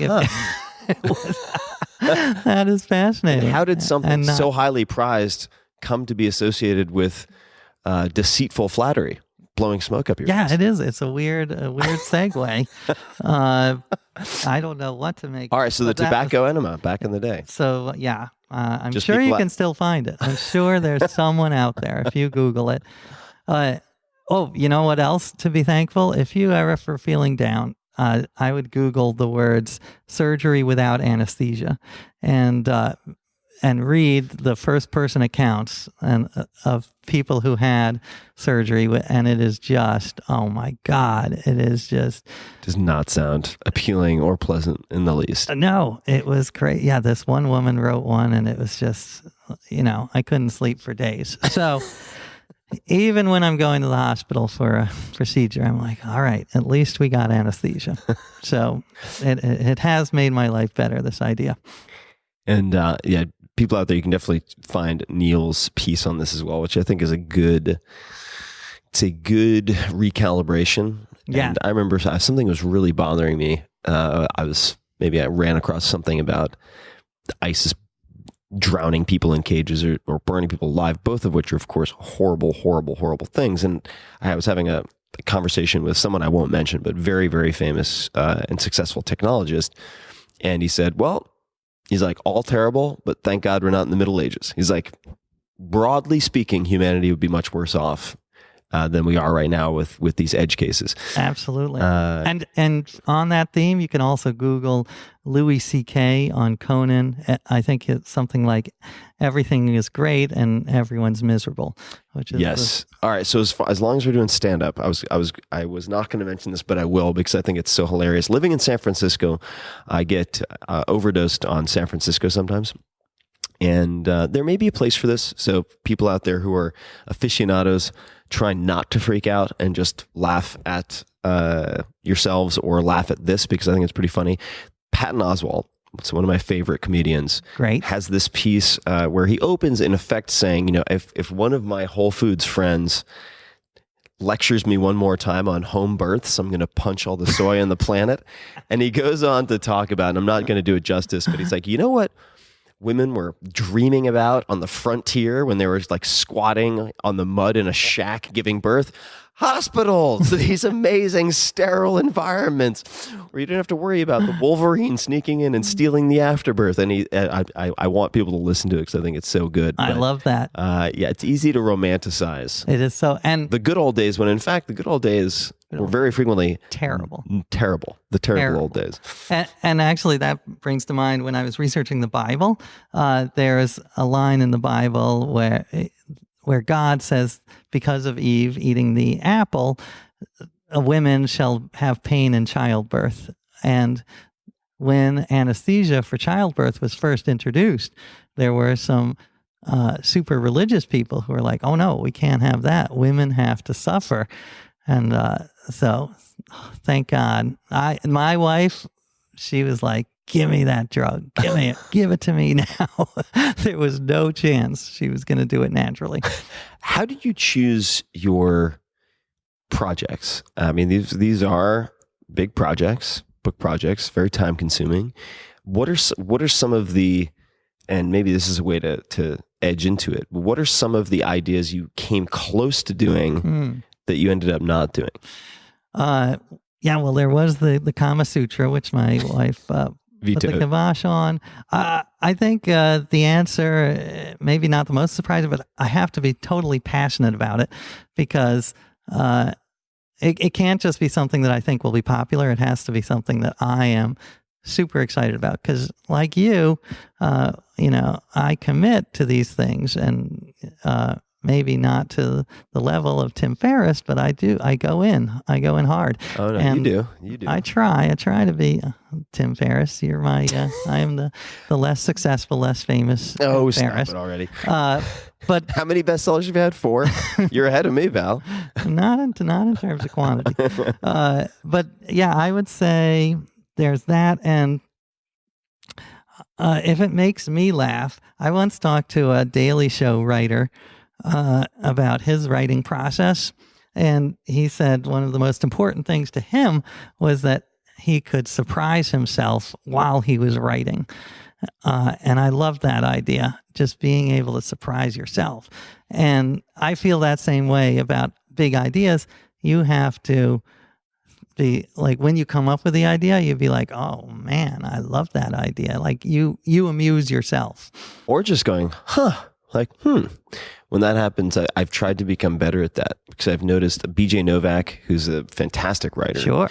And excellent, of course, actor and everything else, producer, well known for The Office and many other things. But Scott Adams as well, creator of Dilbert, really pay a lot of attention to the kinesthetic sort of body response to what they're writing. And so I've tried to really, really hone in on paying more attention to that as I'm writing or drafting or brainstorming or anything. That's so and interesting making a note say of that, because I've never talked about this, but when I'm writing and I write something that I think might be funny, I can tell there's sort of a little ping in the back of my head, like a little dopamine rush. Yeah. And yeah, I do try to pay attention to that. That's so interesting. I never verbalized it. And then just the idea, I do love, like I think you do, is taking an idea and just pushing it to its logical extreme, just reductio ad absurdum. So like, when I first read about outsourcing, and I was like, well, this is cool. How can I push this to the extreme? How can I outsource every single thing in the world? And that's how I came up with the idea for those folks. Beauty of reductio ad absurdum. Also underestimated, and I think its power and its humor. Absolutely. Why? So you were saying I have to be really excited about it. I have to, on some level, maybe find it funny. Why genealogy? Well, this not thing, something that people generally think of as knee slapping. It's true. Well, genealogy is I try not to use that word. I say family history. That sounds better. There we go. Or family connections, but this came about because a couple of years ago I was at my desk. I got an email from a guy, and he said, "You don't know me, but I'm your 12th cousin." And I thought, okay, next comes, he's going to say, "Please wire $10,000 to my Nigerian bank account." But he didn't. And I looked into it more, and he's one of this group of people. They're researchers and scientists and geneticists who are building a family tree, the biggest family tree ever, the biggest possible family tree ever of every human on Earth, connecting everyone on Earth in one family tree. And I was like, that is a bold, crazy idea. I love it. So that's how I dove into it. And it's crazy, as I say, there are two ways you do it with DNA, but one way is on the internet, where almost a Wikipedia-like model, where thousands, millions of people are working on the same big family tree. So I'm on this tree, which now has 100 million people. And one of the fun things that will take up like a week of your life is you can figure out how you're related to almost anyone else. Like Barack Obama, for instance, this is true, is my 5th great aunt's husband's brother's wife's 7th great nephew. So we're pretty close. I'm sure when he's out of office soon, he'll be hanging with me. So I loved this idea. It's like 6 degrees of Kevin Bacon, but everyone is Kevin Bacon. And I became entranced, and I decided this is my next book. And for your listeners, actually, it has very practical implications, because we like practical here on the Tim Ferriss Show. Yeah, this is a tool, I believe, for Titans or non-Titans. But it's like the greatest social network ever. It's like LinkedIn on steroids, because I threw an event of trying to hold the biggest family reunion ever, and I needed publicity. So I would find a reporter or a TV producer. I would figure out how I was related to them. I would send them an email and say, "Listen, this may sound weird, but you are my 7th cousin, 3 times removed husband's son. So we're family. Would you do a favor for a cousin and write about my project?" And I'd say, 20% of the time they were freaked out and stop stalking me. But 80% of the time they were intrigued. They're like, "Really? We're cousin? Oh, that's so interesting." And I got more publicity that way than anything. So what was the subject line? Do you remember what the subject line might have been? I think it was from AJ, your relative? Yeah, from AJ, your distant cousin. I wanted to, for my book about it, I wanted to interview George H.W. Bush. So, because he's like got this huge family. So I emailed his chief of staff and I was like, and she said, oh, he's not doing interviews. And I said, well, but I am a cousin. She's like, oh, well, you're a cousin. I guess we can make an exception. And I was able to go down and interview him. So until for another like 3 years, this will work. And then everyone will realize, oh, wait, everyone's cousins. So, but I highly recommend it as a strategy for now. Got to make it count while you can. Right. Why did you decide to do a podcast? Yes, I am. Now, and have you, a number of fans of yours and mine said they loved your audiobooks. Oh, that's nice. And have you, this, we might not need to edit this out if this is not the right anecdote, but I could swear that you told me at some point that you went in to record your audiobook and the people at the studio, God, I want to say this was you. They said, well, you seem to have a cold, so why don't you come back when you don't have a cold? Is this the right story? No, that's hilarious. But you know what? It might well have been. I don't trust my memory, so I have a. Well, one of my friends, at least, who has gone on, it was you or somebody else, and he went in to record his audiobook, and he was so excited. And they went on to be hugely successful. And he recorded for about 10 minutes, and the producer in the studio was like, you know what? Let's take a break, and why don't we have you come in a few days when your cold is over? And he's like, no, I don't have a cold. This is just what I sound like. I love it. I know. I have an odd voice. It hasn't hindered me too much. No, yet, I'm not saying you have an odd voice. I was bringing it up because I thought that it was from you. But but I love that. Well, I will tell you, when I recorded my audiobook, I apparently had a very active stomach, and so it was growling a lot. So I had to do a lot of retakes, and I was apologizing to the producers, and they said, no, to everyone, that happened to everyone. And they, in fact, had a file of all these famous authors, like body sounds, like Susan Sontag's farts or whatever. And I was like, you got to put that out. Like, that would be the most awesome album, famous people's bodily functions. But I don't think they did. So anyway. So the podcast, though, I took us off the rails for a second. Podcast I'm very excited about. It's called Twice Removed, and it's sort of an interview show mixed with hardcore history, mixed with a game show. So it's an odd mix. And the idea is we take a notable person, and then we go through their family history and find the most interesting, inspirational stories, and then talk about those. And then at the end, we introduce them to a cousin they didn't know they had. So it's sort of this like surprise ending. And it could be someone like that their hero, maybe their mentor. It could be an ex-girlfriend. It could be anyone. Ex-girlfriend. We haven't done that yet, but current wife, right?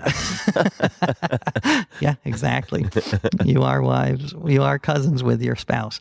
But yeah, no, and it's being produced by Gimlet, who did Startup, which I'm sure because you're friends with Chris Sacca, and so Startup, which is, as you might know, your listeners might know, it's like it was a podcast about starting a podcast company, very meta. Mm-hmm. So they are doing it, and they are amazing because they're all like This American Life alums, and so they are just so good at editing and crafting the story and music, and I know nothing about it, so it's been a fascinating learning experience, and learning also how to tell stories in an audio way, which is different. And so I found it it's fascinating. It's been we'll see how it does, but I'm excited for it. Yeah, they have a really good team. I mean, Alex Bloomberg, he's also in Tools of Titans. Really good at asking questions because he records really long tape. Yeah, and is good at eliciting emotion and the stories specifically, like you said, from interview subjects. And he gives me, I'm sure since you interviewed him, like the silence. He's like brilliant at using the silence, waiting letting the silence do the work. Oh, yeah. Yeah, he's really, really good. And they've had a whole string of really successful shows. I mean, Reply All, Mystery Show. They've had a very, very consistent hit rate. So I will be certainly checking that out. And we actually had one that's sort of related to some of the stuff you do. We had Abby Jacobson, who's on Broad City. She's a hilarious comedian. But one of her ancestors was this entrepreneur, a woman entrepreneur. So we did like a whole segment on female entrepreneurs through history, including Betsy Ross. Like, we all think of her just like sewing the flag, but apparently she was like she had like a team. She was she was a titan. Yeah. Huh.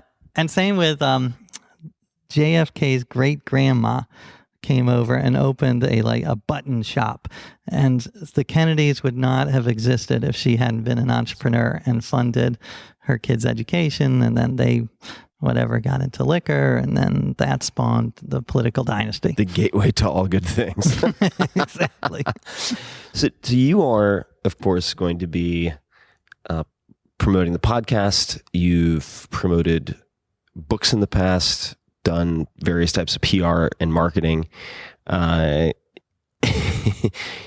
of the bullets that I wanted to talk about was, and this is in your voice, but how I learned to love marketing.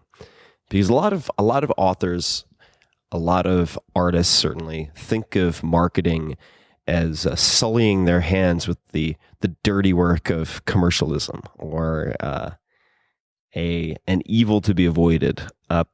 So how did you learn to?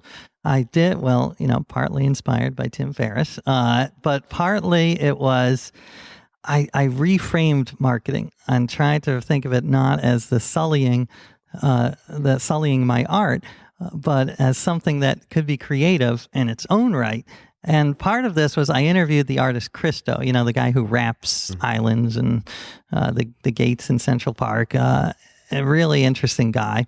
And he was working on this one project for 24 years. He was trying to put up these gates in Central Park, these these curtains and arches in Central Park, like 10,000 orange arches. And he had to deal with city bureaucracy for 24 years. So I asked him, God, that must have been so frustrating. And he said, well, yes and no. He said, I actually see dealing with the bureaucracy and as part of my art. It's like all part of one big art project. So I don't separate it from the actual designing of the pieces. And I was like, that's an interesting way to look at it. So I tried to apply that to marketing, and instead of seeing it as this horrible pain in the ass, like, what can I do that's creative with it? And one of the things when I was doing the year of living biblically, for instance, I was like, how can I section this off so I can appeal to 50 different audiences. So I wrote a piece for a music magazine about music in the Bible. I did for Glamour magazine, I wrote sex advice in the Bible, because there's a good amount of sex in the Bible. And it was very interesting. I became a fan of this way of thinking as opposed to being, and the same thing with speeches. I used to hate giving speeches, but like we said before, the whole fake it till you make it, I forced myself to do every speech I could. And now I just, I love it. I'm not a fan of sitting down in front of the keyboard, but I'd much rather be on stage talking. So, well, that's part of the dangerous siren song of marketing. So when I was working on Tools of Titans, I used a program called Scrivener to put together my books, and I've done that for the last 3 books. And I had a working file, which was marketing ideas.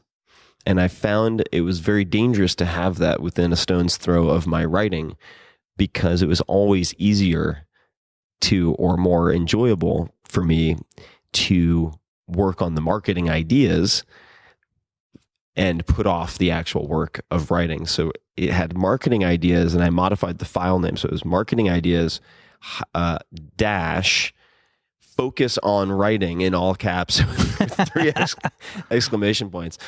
That's it. Now, if you had to rank the different parts of your job in terms of enjoyment that they give you, what would you say? Well, it's so funny enough. This last book was the first one that I've enjoyed writing. I love doing what I'm doing right now, which is my favorite part of writing without the writing, the interviewing. I love the interviewing and the researching. I do enjoy the experimentation, but those sometimes go sideways, as you and I both know. So those don't always turn out as intended or hoped. And then probably historically would have been marketing and then the writing.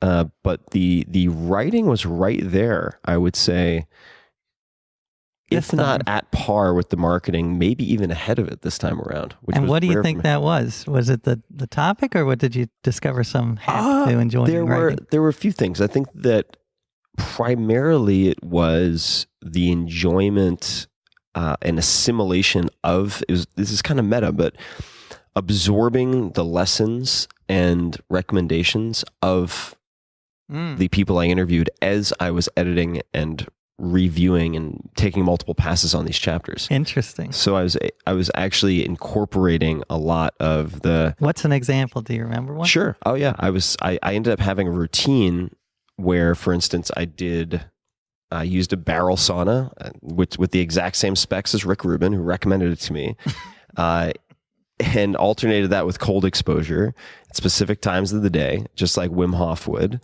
And in the mornings, I would listen to, say, a guided meditation from Tara Brach, specifically the 2010 Summer Smile Meditation, which Maria Popova recommended to me. So I started incorporating, and then I would take, say, exogenous ketones, which are these powdered synthetic ketones, which Dominic D'Agostino had recommended to me. So all of these bits and pieces from the actual chapters became part of my daily routine for working on the chapters, which is great. Kind of wild. And then there's the deeper kind of philosophical stuff. I was writing this mostly over the summer and early fall.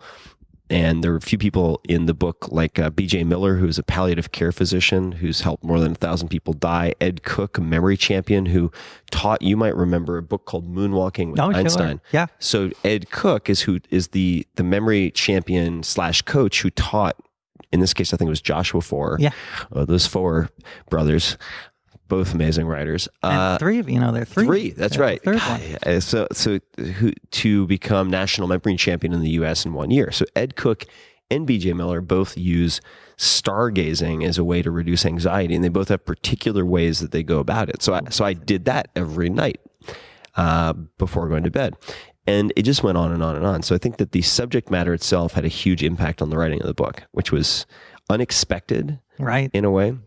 That is, that's helpful. Yeah, and the marketing at this point for me is fun because I try to make it fun in the sense that I very often ask myself, how can I make the launch itself PR worthy?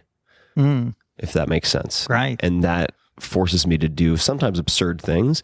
And even if some of the absurd things are what I might consider or people might consider a waste of money, like doing billboards in New York City right now. I have 80 plus billboards in New York City with the answers from guests to the question, what would you put on a billboard if you could put anything on a billboard to get a message out to millions of people? So I got all these answers and took some of my favorites, and now they're on actual physical billboards all throughout New York City. That probably doesn't sell a lot of books, but it gives me such childlike joy to do something that absurd and to make guests happy themselves, that even if it is a waste of money, it's probably not a waste of money. Meaning in isolation, maybe it's a waste of money, but because of the infusion of enthusiasm that it's given me and the excitement it's created in among many of the guests and people who ended up in the book, it's acted as fuel for a lot of other things that actually do have a good financial return, or at least a clear financial return. I love that. That's funny. Yeah. So I had a similar experience. I'm finishing my book on the family now, but as part of it, last summer, I threw the biggest worldwide family reunion ever. And that was like financially not a great idea, but it was so fun and so interesting, and I hope raised the profile enough that it will pay off in the end. But yeah, because it was like 4,000 people in New York, but then there were 40 simultaneous reunions around the world, and Sister Sledge came and sang "We Are Family." One thing, this was a revelation. I was with Sister Sledge, "We Are Family." I'm like, this is the perfect song. The anthem. This is, but it turns out like one of the sisters like is not talking to the other, some sort of lawsuit. So they're family in the sense that every family is dysfunctional. Let's grab a couple of fan questions, and then we'll jump into some rapid fire questions. Yeah. This is a question you probably get a lot. I certainly get it a lot, but I'm curious how you would answer this. This is from Konstantin Inozemstev. I can't pronounce it, but it's Inozemtsev. Which experiment or approach turned out to be a total dud? Something that you had extremely high hopes for that completely flopped. I did start, and you probably will remember this guy's name, but the man who invented the idea of micro expressions, where you Paul Ekman. Yes, there we go. And his idea was he was like the show about the lie catcher. People, you can tell who's lying based on their facial expressions.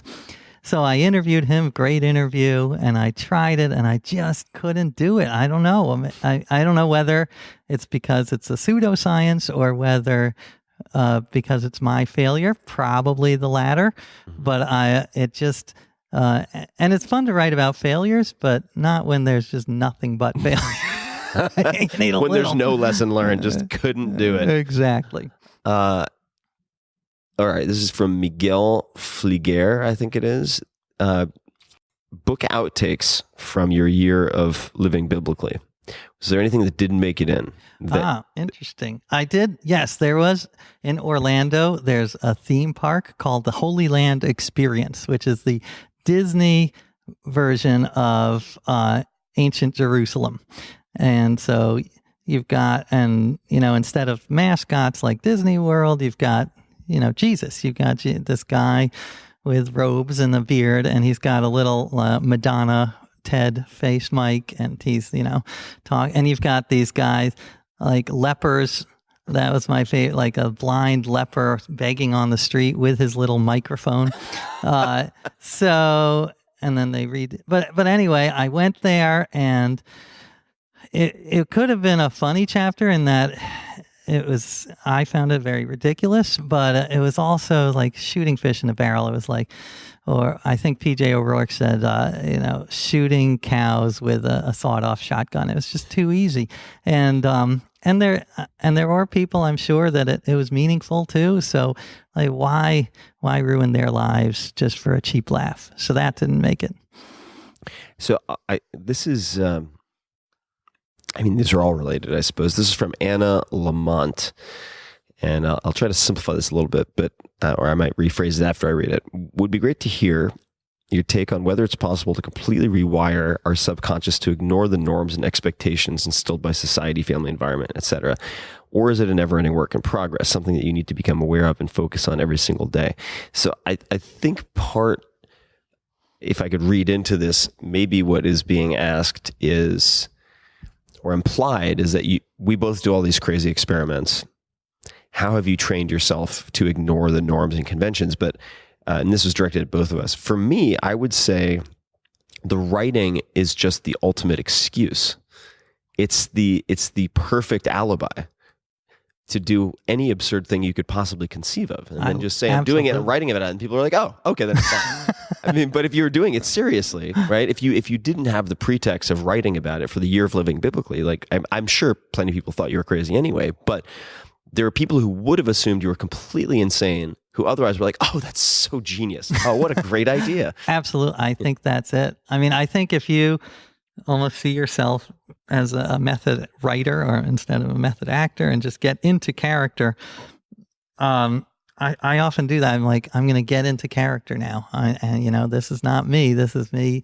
And I think that you don't have to be a writer to do that, actually. I think the idea of experimenting on your own life, even if you're not writing a book, is I think it's great to just, try 8 different toothpaste and see which works. But there is a sense where you have to commit and you're like, you know what? I'm going to force myself to do this. I'm going to take on a character and I'm going to do it.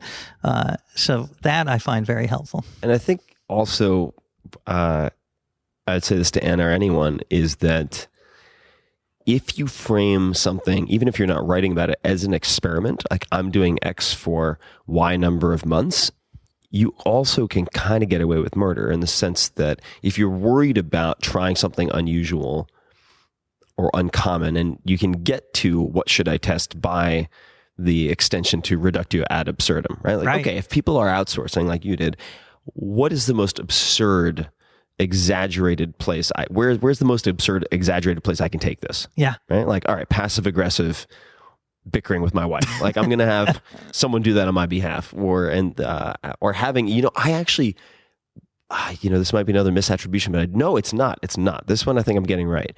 Where you hired someone to be worried on your behalf. Oh yeah, I found that extremely helpful. I thought that was, and you found it really helpful, and that sounded so absurd. But I remember, I think it was the 4-Hour Body. I was really stressed out about the deadline, and so I paid a virtual assistant to worry about my deadline for me. And it was such a weird form of not necessarily self-deception, but like taking advantage of a quirk of human psychology to know that someone else was on the job. Yeah. So then who was your virtual assistant? Was it like an Indian or I hired someone, I think from the Philippines. The Philippines. Yeah. They're good warriors. Yeah. Yeah. And that is awesome.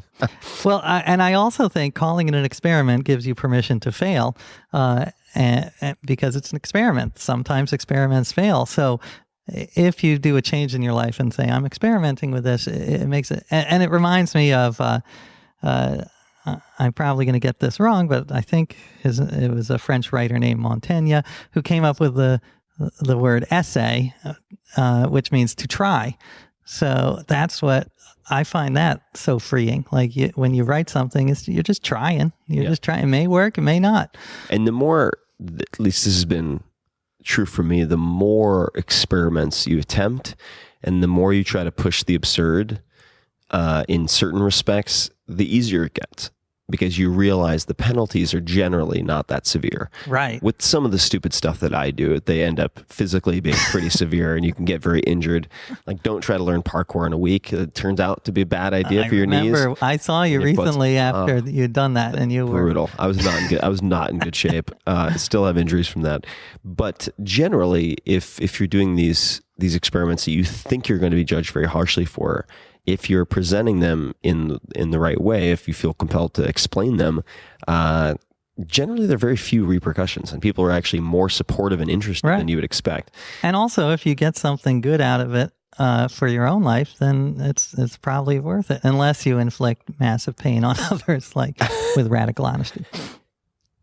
Yes, radical honesty. That's another one I want to explore a bit. There's a great book called Lying by Sam Harris. Oh yeah, I read that. I think it's a great book. Yeah. Very complimentary to the I Think You're Fat essay. Okay, so this is from Charlotte Chapman.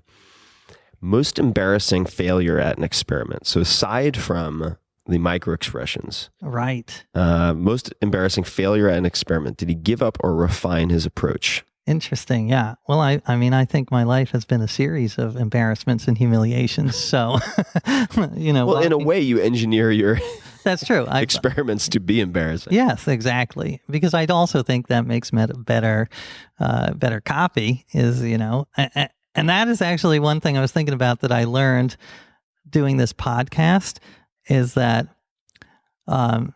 being humiliated on radio is actually sometimes makes for better radio. So when I'm doing interviews and I ask a question and the person is like, God, that's a dumb question. That is beautiful. That always makes the cut. That's gold. Yeah. So I may not sound that good on the podcast, but I think it's entertaining.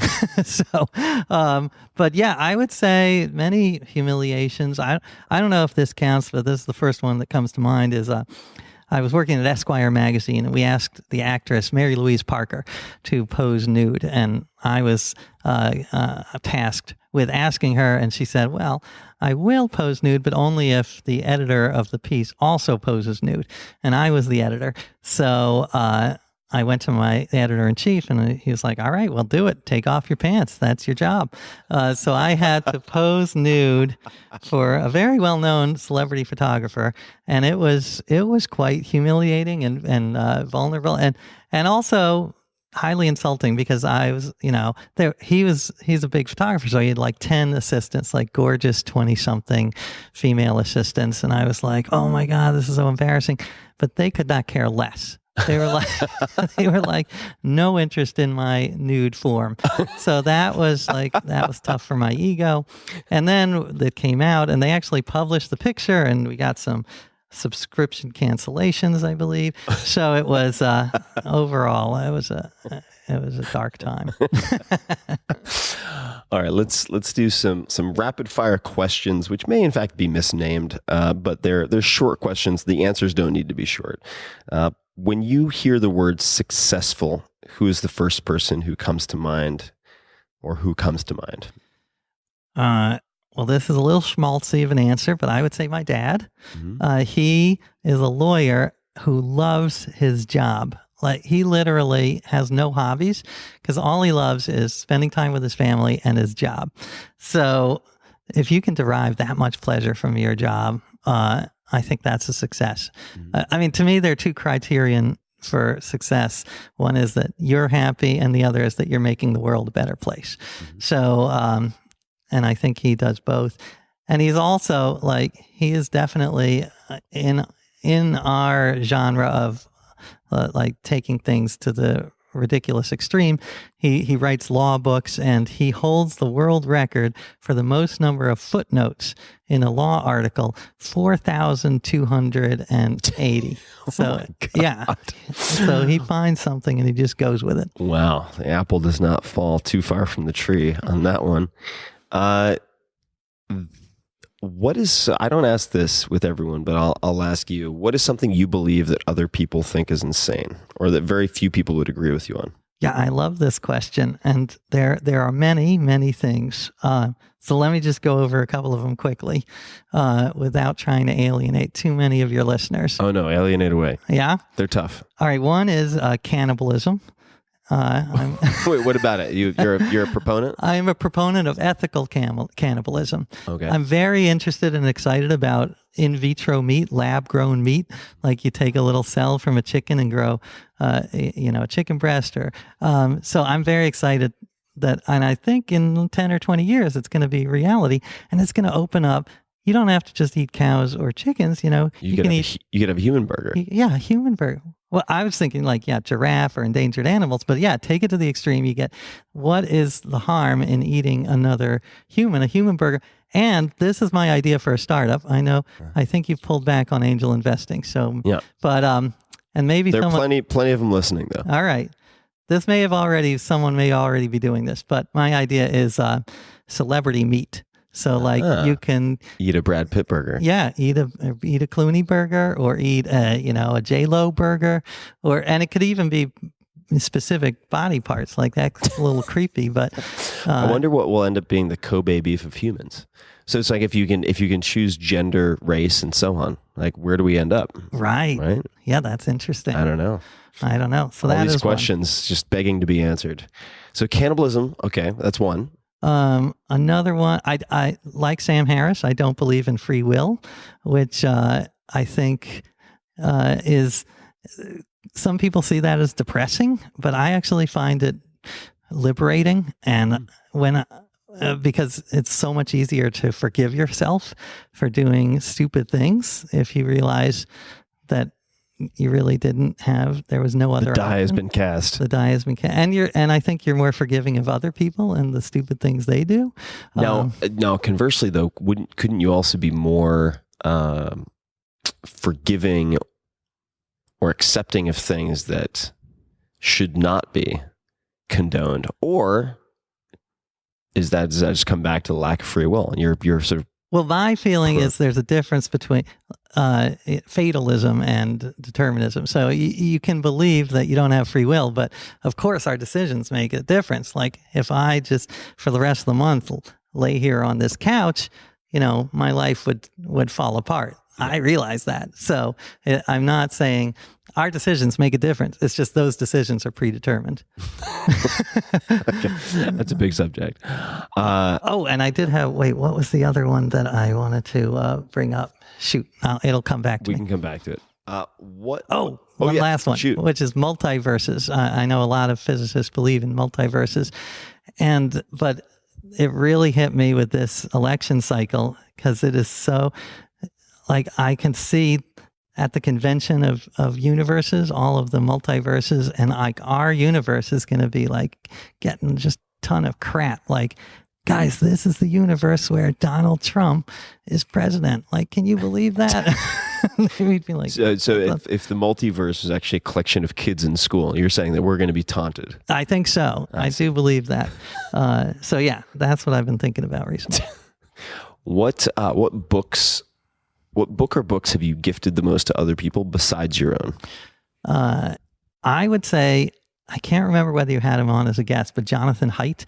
I have not had him on as a guest. He's a great writer. How do you spell his last name? Haidt. And he's come up a few times in conversation with friends recently. Yeah, he did a great TED Talk. He wrote a book called The Righteous Mind.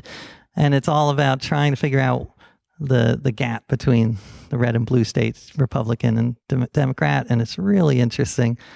And he likens it to almost taste buds. Like Republicans have different moral taste buds than Democrats. And I think The Righteous Mind may have been recommended to me by a neuroscientist about a year ago, a PhD in neuroscience. So The Righteous Mind.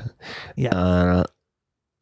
What purchase of $100 or less has most positively impacted your life in recent memory? That is a good question. Well, one thing I do love my elastic shoelaces. Do you use those? No, I like this idea though. I was just fussing with shoelaces yesterday and got so fed up that I went and found a different pair of shoes that I had packed, which do not have shoelaces. So elastic shoelaces.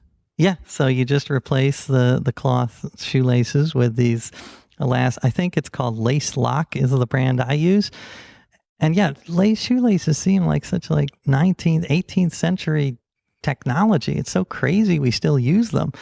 And these ones, you just slip them on and they for me at least, they're just as tight and secure.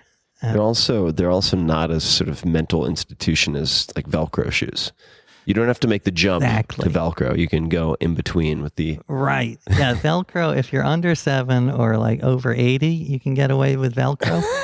But in between, it's hard. Do you have any particular morning rituals? Anything that is particularly important to you that is not obvious? Like, yes, you want to keep your kids alive and... I'm imagining feed them in some form and fashion.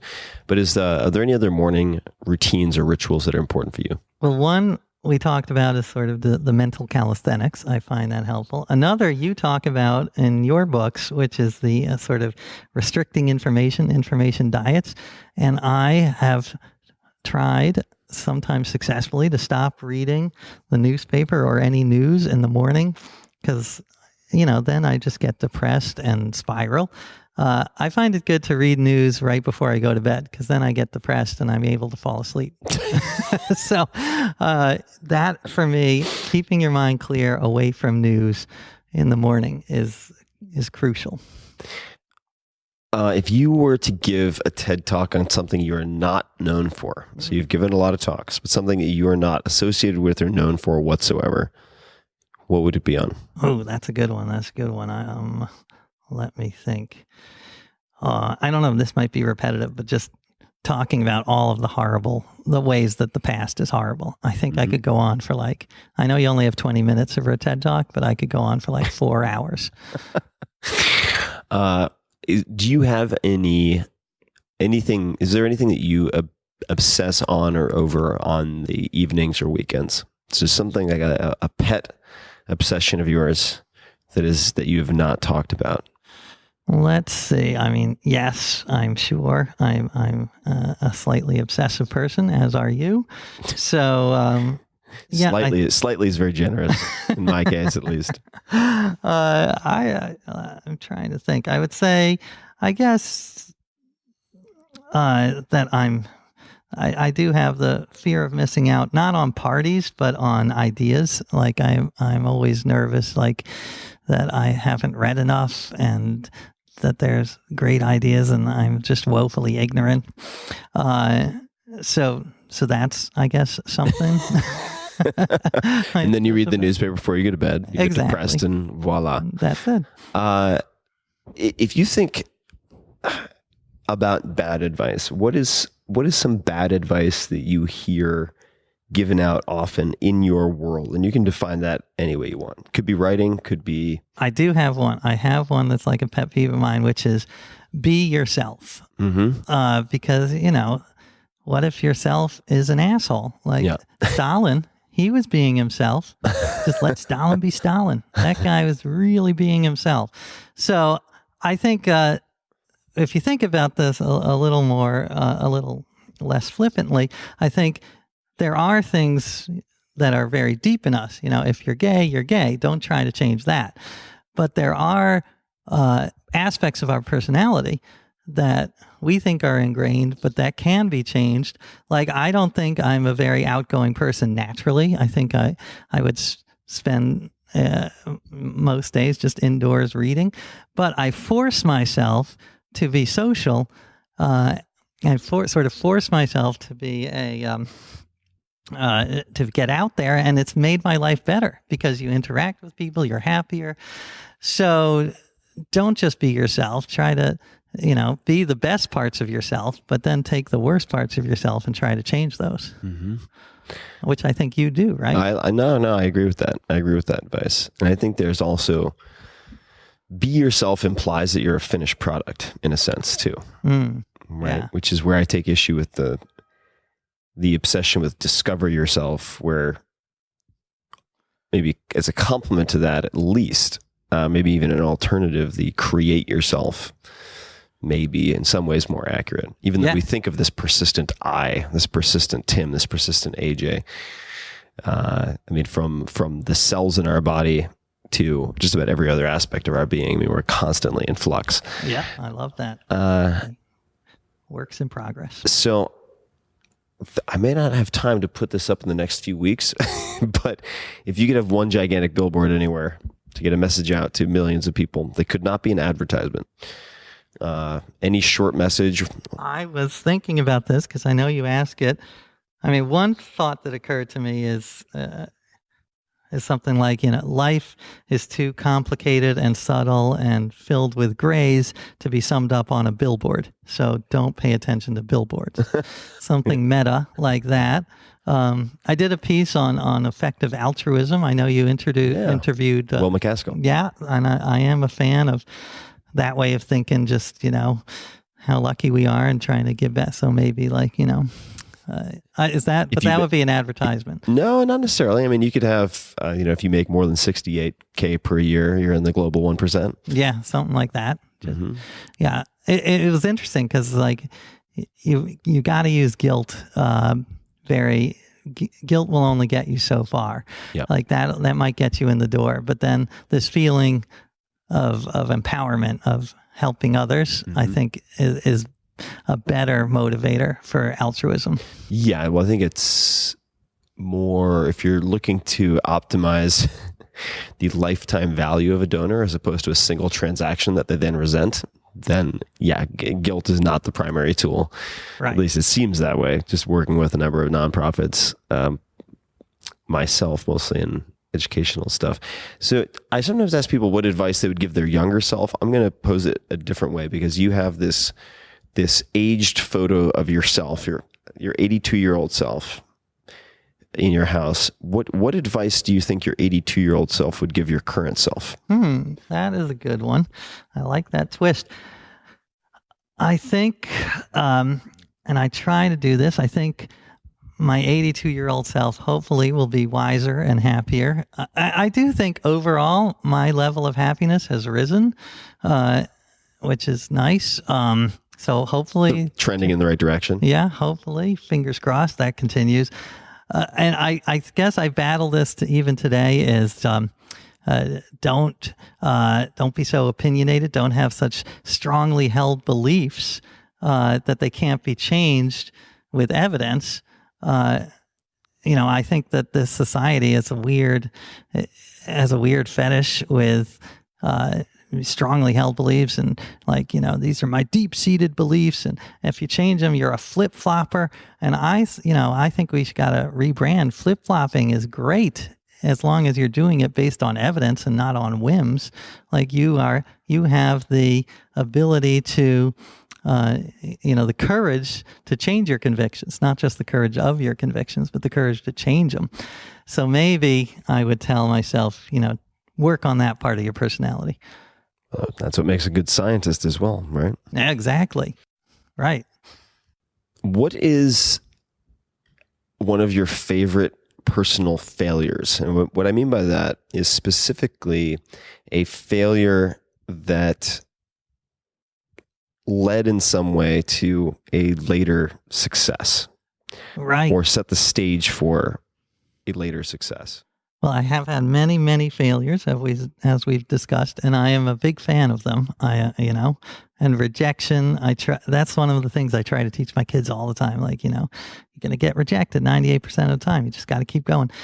One, I don't know if this falls into the right category, but NBC a couple of years ago optioned my life, one of my books, and it was going to be a comedy. Where every week it was this writer did another wacky experiment and chaos ensued. And it was a total failure. It didn't get picked up. But the lesson I learned was I actually made a conscious effort. I was like, you know what? This may or may not get picked up, but I am going to consciously enjoy this experience and get everything I can out of it. I got to meet Donald Sutherland, played my father-in-law. My wife was played by this woman who had much bigger boobs than she did, so she loved it. And it was just a blast. And I would go into meetings and I would be like, what if the main character, who was named AJ, what if he did this? And they're like, oh, AJ would never do that. I'd be like, well, I don't know, maybe he would. But it was just so much fun. And there's one producer who I read a book of hers, and she's like, yeah, if you cannot enjoy the process, then you're screwed, because the chances of getting a movie actually made are so infinitesimal. So enjoy the process, enjoy the walk up the mountain, not just the summit. That was a big lesson. What, if you think back, can you think of the best or one of the best investments you've ever made? And that could be time, energy, money. I'll give you an example. So Amelia Boone, 3-time world's toughest mudder champion, most decorated obstacle course racer in the world, full-time attorney also at Apple, but it was her first entrance fee for one of these races, which was, I think at the time, $400, $450, which was a stretch. I mean, it was a real expenditure for her. But it opened up this entirely new career. Right. Had she not taken that, who knows? It doesn't have to be analogous to that, but... can I go the other way? I have two ideas. One is, about a month ago, I wrote an article for Esquire where I got the most expensive haircut in the world, in New York City, an $800 haircut. And it was crazy because... it was this guy, it was on Park Avenue. His name was Julien Farrell, and he was very French. He said, haircut. Yeah. And I was like, and it was a fascinating learning experience because, of course, it's not worth $800. It's like, that's insane. It's like, 20% better than my supercuts, which cost $20. But just learning, he gets clients. He is booked all the time. Like, how does he do this? And, he's got Goldman Sachs guys who come in every week for an $800 haircut. And it's all about the experience, because the actual cutting is not that different, right? Mm-hmm. But the experience, the cappuccino and the music, and, he'll talk to you stare you deep in the eyes and talk to you about what your hair means to you and how it can change your life. Kind of a tough task ahead of him with me if I go there. Maybe you got to just. Although the small remaining parts I have do mean a lot to me. There you go. So yeah, it was fascinating. I mean, that's how he does it. And he'll look at your skull for like 5 minutes, like an artist, like just or a looking phrenologist. Phrenologist. So he's able to get clients by making the experience, even though the price is just so ridiculous. Maybe it's because the price is so ridiculous. That's a good part of it. Exactly. Yeah. He is just jack. So anyway, I thought that was I did not pay for it. Luckily, Esquire paid for it. Yeah. So I guess one of my first books was about reading the Encyclopedia Britannica when they still actually printed that. So there were like 33 volumes, and I read them all, and that cost $1,500 to buy that set, which is an absurd amount for a book, but it turned out it paid off. So would you say, was that book one of the biggest inflection points for you as a writer? I mean, would if something put you on the map as a writer, was it that book, or was it an earlier piece or a later piece? No, definitely that took it to a different level. And I had written a couple of other books before, but they were sort of novelty short books. Like, one was called America Offline, about this wonderful world outside of the internet where you could actually meet people face to face. And it sold like 4 copies. It came out, I think it was it would probably suck, but it was also ahead of its time. So that probably both played.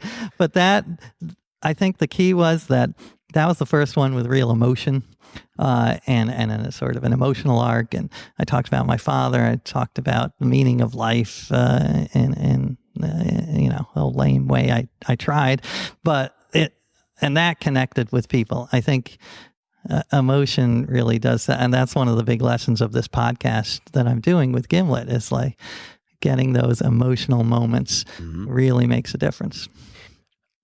So let's wrap up on a question directed at you, but for the audience. So for people listening, and I'll certainly tell them, we'll have 2 questions, but the first one is not related to where they can find you and so on, which is going to be the last question. This one is really, do you have any suggestions, recommendations, parting thoughts for people listening? Something they could try or something that they can just carry with them that might be helpful or useful in some... aside from all the brilliant stuff we talked about for the last 2 hours. It could be one that you want to underscore. Well, I think we both talk about this. The idea of experimenting with your life is so important, because I think if you do the same, routines are good in some ways because they automate things. So some parts of your life should be automated, but sometimes the routines cause you to get in a rut, like the neurons actually get in a neural rut. So doing simple tricks to just shake up your life, I found it incredibly enriching. I think you have. For sure. And it can be, as I said, it could be just trying a different toothpaste every month. There's millions of... I used Crest for like 28 years because some kid at my camp used Crest and I thought he was cool. So I kept buying it, and I actually don't like it. I don't like it. But it took me 28 years to be like, you know what? Let me try some other stuff. And as you said, also, I think this is worth repeating, and I'm paraphrasing here, but it's often easier to act your way into thinking differently as opposed to thinking your way into acting differently. Totally. Yeah. And the quote is, which is not mine, but yeah, it's easier to act your way into a new way of thinking than to think your way into a new way of acting. And I do love that. AJ, always fun to hang out. We've seen each other a little bit this trip in New York City, which has been fun. Great. And where can people find you, learn more about you?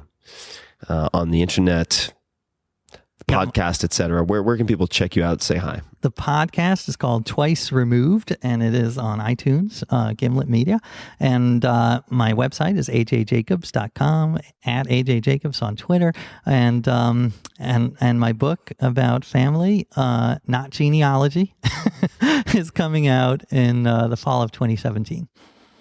Very, very cool. AJ, thanks so much for taking the time. Thanks. I loved it. And to everybody listening, as always, you can find the show notes, links to everything that we discussed at 4hourworkweek.com/podcast, all spelled out, 4hourworkweek.com/podcast. And until next time, thank you for listening. Hey guys, this is Tim again. Just a few more things before you take off. Number one, this is 5 Bullet Friday. Do you want to get a short email from me? Would you enjoy getting a short email from me every Friday that provides a little morsel of fun before the weekend? And 5 Bullet Friday is a very short email where I share the coolest things I've found or that I've been pondering over the week. That could include favorite new albums that I've discovered. It could include gizmos and gadgets and all sorts of weird shit that I've somehow dug up in the world of the esoteric as I do. It could include favorite articles that I've read and that I've shared with my close friends, for instance. And it's very short. It's just a little tiny bite of goodness before you head off for the weekend. So if you want to receive that, check it out. Just go to 4hourworkweek.com. That's 4hourworkweek.com, all spelled out, and just drop in your email and you will get the very next one. And if you sign up, I hope you enjoy it. This episode is brought to you by 99 Designs. 99 Designs is a great partner for creating and growing your business. It's a one-stop shop for all of your graphic design needs, whether that's a logo, website, business card, or anything else. I used 99 Designs to get book cover prototypes for the 4-Hour Body, which went on to become a #1 New York Times bestseller. And I also use them for banner ads, illustrations, and other things. With 99 Designs, designers around the world compete to create the best design for you. You give feedback and then pick your favorite. You end up happy or you get your money back. It's very simple. You can check out a few of my own designs and those of yours, meaning Tim Ferris Show listeners, at 99designs.com/Tim. And right now, my listeners, you guys, will get a free $99 upgrade on your first design. That's 99designs.com/Tim. Check it out. This episode is brought to you by Wealthfront, and this is a very unique sponsor. Wealthfront is a massively disruptive, in a good way, set it and forget it investing service led by technologists from places like Apple and world famous investors. It has exploded in popularity in the last 2 years, and they now have more than $2.5 billion under management. In fact, some of my very good friends, investors in Silicon Valley, have millions of their own money in Wealthfront. So the question is why? Why is it so popular? Why is it unique? Because you can get services previously reserved for the ultra wealthy, but only pay pennies on the dollar for them. And this is because they use smarter software instead of retail locations, bloated sales teams, etc. And I'll come back to that in a second. I suggest you check out wealthfront.com/Tim. Take the risk assessment quiz, which only takes 2 to 5 minutes, and they'll show you for free exactly the portfolio they'd put you in. And if you just want to take their advice, run with it, do it yourself, you can do that. Or, as I would, you can set it and forget it. And here's why. The value of Wealthfront is in the automation of habits and strategies that investors should be using on a regular basis, but normally aren't.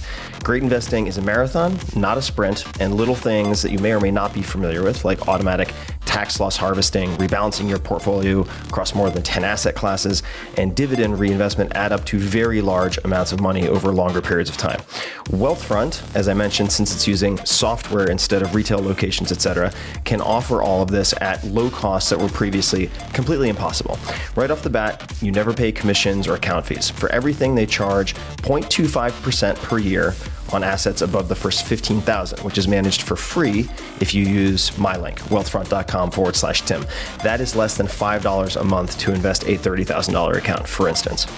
Now, normally when I have a sponsor on this show, it's because I use them and recommend them. In this case, it's a little different. I don't use Wealthfront yet because I'm not allowed to. Here's the deal. They wanted to sponsor this podcast, but because of SEC regulations, companies that invest your money are not allowed to use client testimonials. So I couldn't be a user and have them on the podcast. But I've been so impressed by Wealthfront that I've invested a significant amount of my own money, at least for me, in the team and the company itself. So I am an investor and hope to soon use it as a client. Now back to the recommendation. As a Tim Ferris Show listener, you'll get $15,000 managed for free if you decide to open an account, but just start with seeing the portfolio that they would suggest for you. Take 2 minutes, fill out their questionnaire at wealthfront.com/Tim. It's fast, it's free. There's no downside that I can think of.